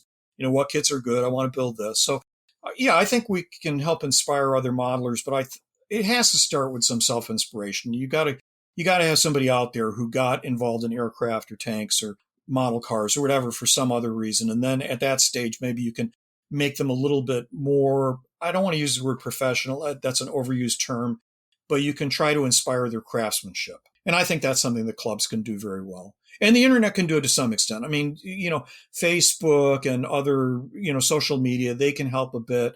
But that's a dodgy proposition because everybody knows social media can be hell more than heaven. So, it just depends on the group and, the personality of the people involved. So I have a question for you. Why do you think that we don't have a good kit of a DD Sherman yet? It's such a historically important version of that vehicle. I think that the reason is partly technical. The problem with the DD Sherman is that the manufacturer to start out with, because I actually tried to encourage Dragon, DML to do one because they were doing Shermans at the time. And they couldn't decide whether they want to do it with the skirts down or the skirts up. And my answer to that was, well, you do both. You do one kit of the model with the skirts down because you have to mold the skirts down, and that affects a lot of the other parts of the model. Then you do one with the skirts up. And then they were complaining, well, it's hard to do. Skirts are fabric. They're not like machine parts and, blah, blah, blah. So in any event, so they never did it. I was trying to encourage them. I was saying, some of the material that they were experimenting with, that kind of soft vinyl-y sort of stuff, I try to convince them that would actually work very well for the skirts, but that didn't work. So bottom line is, I don't know. I mean, there's so many Sherman kits out there. It really has surprised me. I think that part of the reason may be that people shy away from it because there's really only one good surviving DD Sherman, the one that's over at Bovington, and that's a specific configuration. What people maybe don't realize is there were British-built DDs and American-built ones, and the details between them are not identical. They're very similar. And I think that so I think that some of the model companies will have a hard time researching them. In fact, the research material is out there. I mean, I know because I have the stuff. So I think it's a difficult subject. I think that's why it hasn't been done. I've built one. I built one back on the 75th anniversary. I used the Resicast resin DD to do a US one from Omaha Beach. But it's a tough project. It's a complicated vehicle. It would be complicated for a model company to do. But they've certainly done other vehicles that are equally difficult to do as model subjects and on much more obscure subjects. So I would think that they could certainly do it. I think they maybe need the inspiration. I don't know. It's hard to predict what model companies are going to do. As I say, I've been involved with a few model companies. I've tried to convince them to do certain things. Sometimes it works. Sometimes it doesn't. Sometimes you wonder why they do one thing versus another. Sometimes I tell them, no, that subject won't sell. And then it sells a bajillion models. So I just don't know. It's a gigantic crapshoot. It's hard to tell what the market is going to be enthused about. Well, building on that, are there other vehicles that you feel like from your perspective have been kind of overlooked that you think we, hopefully we'll see kits of in the future? There's some things I would certainly like to see. Some are just minor things like AFE Club has promised us an M8 howitzer motor carriage, the 75 millimeter howitzer on the M5 Stewart chassis. That's an obvious one because they already have, the hull. They just have to do the other parts. Tamiya did it, but Tamiya's old M8 is horrible. That's an obvious one to do. The other one that really surprised me that no one has done is the Weasel, either the M29 or the M29C Weasel. It's a common vehicle in the U.S. Army in World War II. It makes a nice little model. I built resin versions of them. It's a nice little model. It's tiny. You can do all sorts of diorama stuff with it. Otherwise, World War II U.S. is pretty well covered. There's obscure stuff they could do, the Marmon Harrington light tanks, but those are really obscure. I scratch built one years ago, but I'm not jumping up and down, telling people we need one of those. There's other things. I'm hoping that Tamiya will continue to do the French 1940 subjects because they've done such a nice job. They most recently did the Reno 35, which I thought was a wonderful kit. The one I really hope they do is I hope they do the Hotchkiss 38, 39, partly because I like the German conversions off that, although quite honestly I built most of them already. But a Hotchkiss from Tamiya would be nice. It would fill out their French range, and there's a lot of really great color schemes for it. There's a lot of great German conversion possibilities there. On the German side, same thing. Most of that stuff has been covered to death. I mean, how many more Panthers and Tigers can we see? And, even down into the weeds, Panzer 1s and Panzer 2s were pretty well covered with all of the standard stuff. Panzer 3s, we've got good selection. Panzer 4s, we do. Yeah, there's some wacky prototypes. There's some conversions and stuff that there's no kits, but you're starting to get down into the weeds. Even on the artillery side, the German side has been very, very well covered. On the artillery side, some U.S. stuff could be better covered. We still don't have a U.S. 90 millimeter anti-aircraft gun. That'd be nice to have. We don't have some of the pack howitzers in plastic. Those would be nice. Modern, I'm not even going to touch because I don't build very much modern, but modern lately we're pretty well covered. I mean, Abrams is well covered and M60 is reasonably well covered. M48 is reasonably well covered. Leopards, there's plenty of Leopard kits out there. On the Soviet side or Russian side, right down to the most recent thing, the Armada. We've got kits. We've got plenty of T-55s. There's a new Zvezda T-62 coming out, so we'll have that covered. So there's nothing, I'm sure that once I get off this interview, I'll suddenly think, oh, I should mention that. That would be a great kit that I really, really want. But, I can't, I'll give you some examples. I'm hoping that some of the resin guys do a few more of the World War I armored cars. I sort of like World War I armored cars. But Cooper State Model's doing some really nice ones. If I want to give them any hints, do some more American ones. I'd like to see Armored Motor Car number 1 and 2, the Jeffries and the White. I scratch built the White already, but the Jeffries would be nice. There's some other World War I armored cars that would be nice to see. I would like to see them do the Garford. I've already scratch built one, but that would be a nice. They actually sort of hinted that they're going to do the Garford, but that would be nice. So, but those are obscure. I mean, there you're talking about vehicles where only a few dozen were built. But as far as the tanks themselves are concerned, we've got a Schneider, Saint-Chamond, and an FT. On the French side, we've got most of the British tanks. We've got the one and only German World War I tank, so we're pretty well covered there. So it's pretty hard to point out really obvious stuff to do. It's more like, it would be nice if they did this version, or it'd be nice if they did that conversion. But you can't complain these days. We've got so many kits on so many good subjects. Yeah, some modern upgraded versions of some of the American tank destroyers, the M36s and a good M18. And then also Italian armor seems to be not very well represented as well in kit form. Yeah, the M18, I should have thought of that. The M18 is probably, if I was going to single out any U.S. World War II subject that really needs a decent kit, it's the M18. Because there's 2 kits out already, and both of them stink. Both of them have real serious dimensional problems.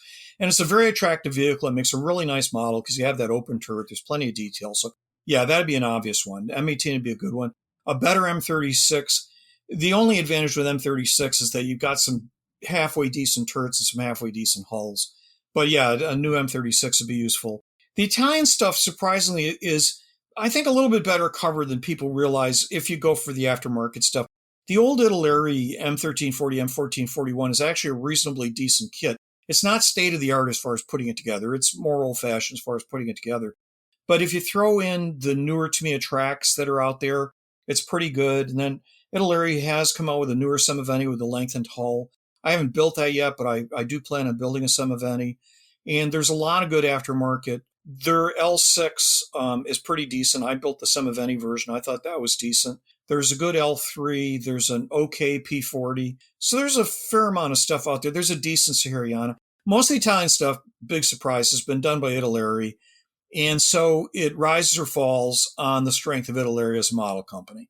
They're not the top of the line. They're more the B-level stuff, not the A-level stuff. But they're usually high B-level stuff. Usually for the Italian stuff, they go out of their way to do a better than average job. And so their Italian World War II stuff has generally been pretty good. It's not Tamiya, it's not, mini art, but it's still, it's still doable. I don't mind doing Italeri stuff with a bit of aftermarket. I think you can get some really nice models out of that because I built most of the Italeri Italian stuff at one point or the other. I wanted to talk maybe about a few of your pieces that I mean, they're all good, but there's some that I really admire. We talked about the DD tank that you did, but also what about your 1/72nd scale LCA?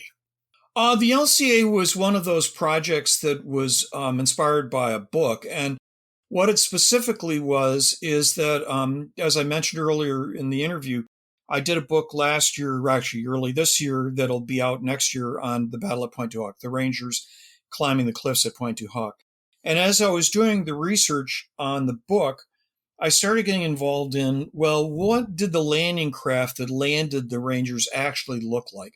They used LCAs, which is a British-built landing craft, not the more familiar Higgins boats, the LCVPs. We've got some pretty good kits of the LCVPs. We don't have much in the way of LCA kits.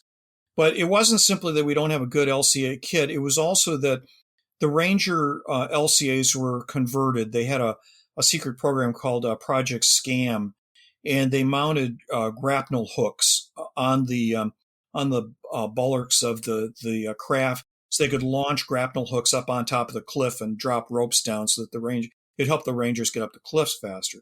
And I realized that there aren't very many good photos of these craft because it was very hush-hush top secret when it happened. So actually, most of my references come from a couple of training videos or training films that were done of the Rangers using these boats, but there's no good still photos. So here I was doing the book. I wanted to include a photo in the book showing what one of these Ranger modified LCAs looked like. So it suddenly occurred to me, well, I could do my usual thing and do up a model that shows what a Ranger LCA would look like. So then the issue came down to, am I going to build it in 35th scale or am I going to build it in 72nd scale? And I decided to go in 72nd scale because the level of detail I have on the Ranger landing craft is not good enough to do a good 35th scale model. I've got decent stuff, but I don't have great stuff. So I figured 72nd, I don't want to say you can fudge it, but the level of detail in 72nd is not as demanding as what it is in 35th. And the other issue is I knew I was going to have to scratch build a lot of this, and it's obviously going to be easier and quicker to scratch build it in 72nd than in 35th. The kit selection in both scales is rough. They're mostly these limited run kits out of France. I forget even the brand, Armageddon or Mach 2 or one of those brands has out a plastic one in 35th and one in 72nd. So I got the 72nd scale one, and basically all I could use is the hull. And even that I had to substantially redo. And then everything else had to be scratch built. But it's small. The model's 6 or 7 inches long. And so it took some scratch building. But it was, I comfortably did it within a few weeks of work. It was a fun project. It's completely different than most of the things I build. I was satisfied with the end product, which was basically to do an illustration that showed what a Ranger LCA looked like. So it served its purpose. That was a case where it was done more as a piece of art reference than as a hobby project for the sake of doing a hobby project. And on a kind of related note, your LCT 535 for the Vierville sector at Omaha Beach? That was done. I'm a big D-Day fan, written a lot of D-Day books and, have personal connections with Omaha Beach.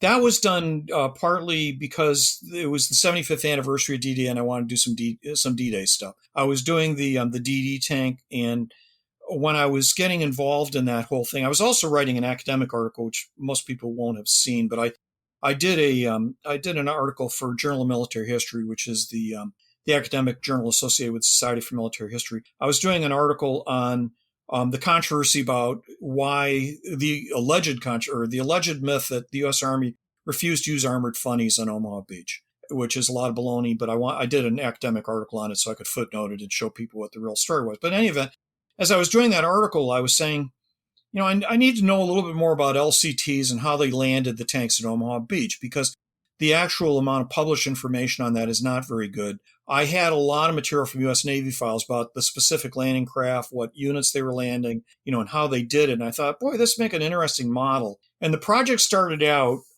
in the years ago, I bought the old Heller, I think it's 1/400 scale LCT 6. And I thought, okay, that I'll start with that, and I'll just redetail it and do a D-Day LCT 6 off the Heller kit. So I got the Heller kit out, and I started working on it, and it's god-awful. I mean, it is truly awful in a way that only Heller can do. And, so the more I'm building, and then I'm thinking, oh, now I have to scratch build a 1/400 scale Sherman. And so I went up on eBay, and I don't know why I thought about it, but I thought, well, I can't find a Sherman in 1/400th, but maybe there's one in 1/350th. And so then I found out that not only was there a Sherman available in 1/350th, but that a French company called, I think their name is Black Cat, they did both an LCT 5A and an LCT 6. And those are the two different types of LCTs that are used at Omaha Beach, one for DDs and one for deep wading tanks. And they're doing this all high tech. It's all 3D printing and masters done by 3D CAD CAM. So I ordered both craft from Black Hat. Spectacularly nice kits. If you like 1/350th, they're just absolutely wonderful kits. Photo etched, 3D printed parts, beautiful resin casting, just really wonderful to work with. And there's a few 1/350th scale Shermans out there. There are some DDs, but they're not very accurate. So I converted my own DDs and then cast up a few. And the wading Shermans are easy to do because if you get some Shermans, you just do the wading trunks. And 1/350th, that's no big deal because they're so tiny. So that got started originally as a plan to upgrade the Heller kit. Then that got rejected. Then once I found out that this, because I'm not much of a shipbuilder, I was not aware of Black Hat, but then once I was aware of Black Hat, then suddenly made the job a lot easier and a lot more fun. And the other reason that I did it is that I wanted to play around with sea bases based on an article that appeared in Fine Scale Modeler back 4 or 5 years ago. And I don't know the modeler's name, but it's an American modeler who does ship models and does these. His ship's models are nice, but his bases are spectacularly nice. The way he was creating the wave effects and everything using styrofoam and other techniques really impressed me. And I said, I really want to play with that technique and see how it works. That was the second incentive to do that landing craft thing. I wanted to play with that technique. And so I did that. I was very happy with the results. And I've been playing with those sea techniques 2 more times. I did USS Satterley, a U.S. Gleaves class destroyer. And more recently, I did a French pre-World War I torpedo boat destroyer. And I've been trying new techniques on water effects with each of those models. And I've got a couple more ship models, sitting on the shelf ready to start, to use those water effects. Because I've enjoyed the diorama aspect of the model almost as much as the ship models themselves.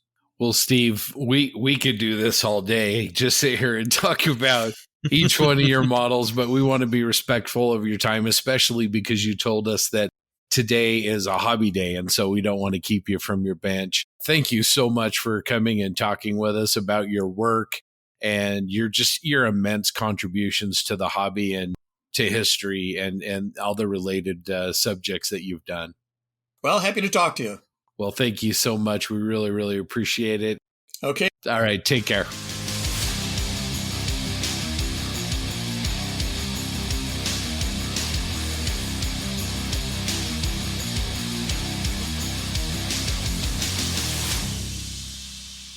Awesome. Well, that was a terrific interview. We really enjoyed talking with Steve, and I hope you guys liked it as well. So before we kind of wrap things up, I just wanted to say, first of all, Ivan, thank you for staying up until the wee hours of the morning to record with us. Thank you. I would rather be nowhere else. I'm not tired. That made no sense.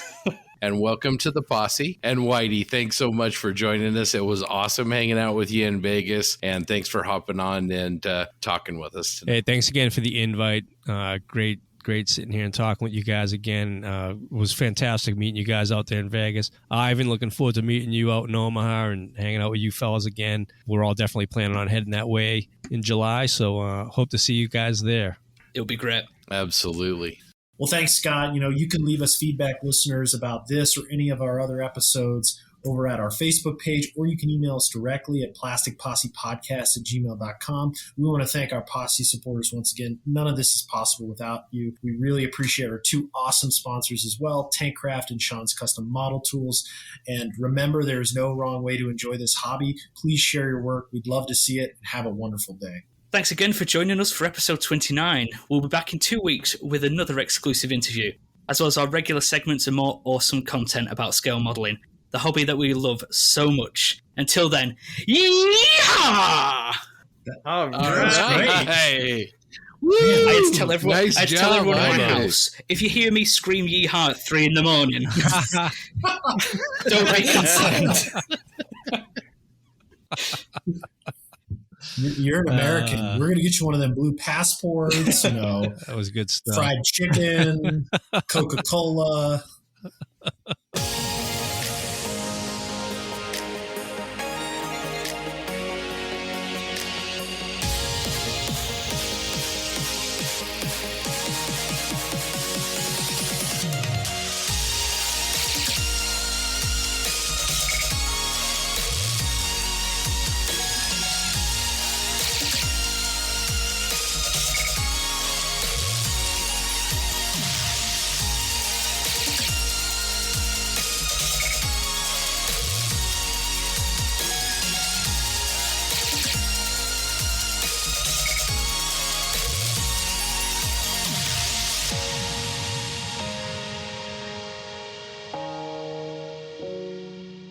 I want to talk about something very, very important to me. From the time this episode drops, we are less than 1 month from the NHL season opener. Oh. Just had to drop that on y'all. I know. Thank goodness. It's all about modeling, right? But let's have some hockey. Please, let's have some hockey. Who's your team, Doug? Who do you follow? The Blackhawks. Blackhawks, right? Okay, yeah. Yep. I lived in the Chicago area for about 2.5 years. Okay. And so I kind of attached myself to most of their teams.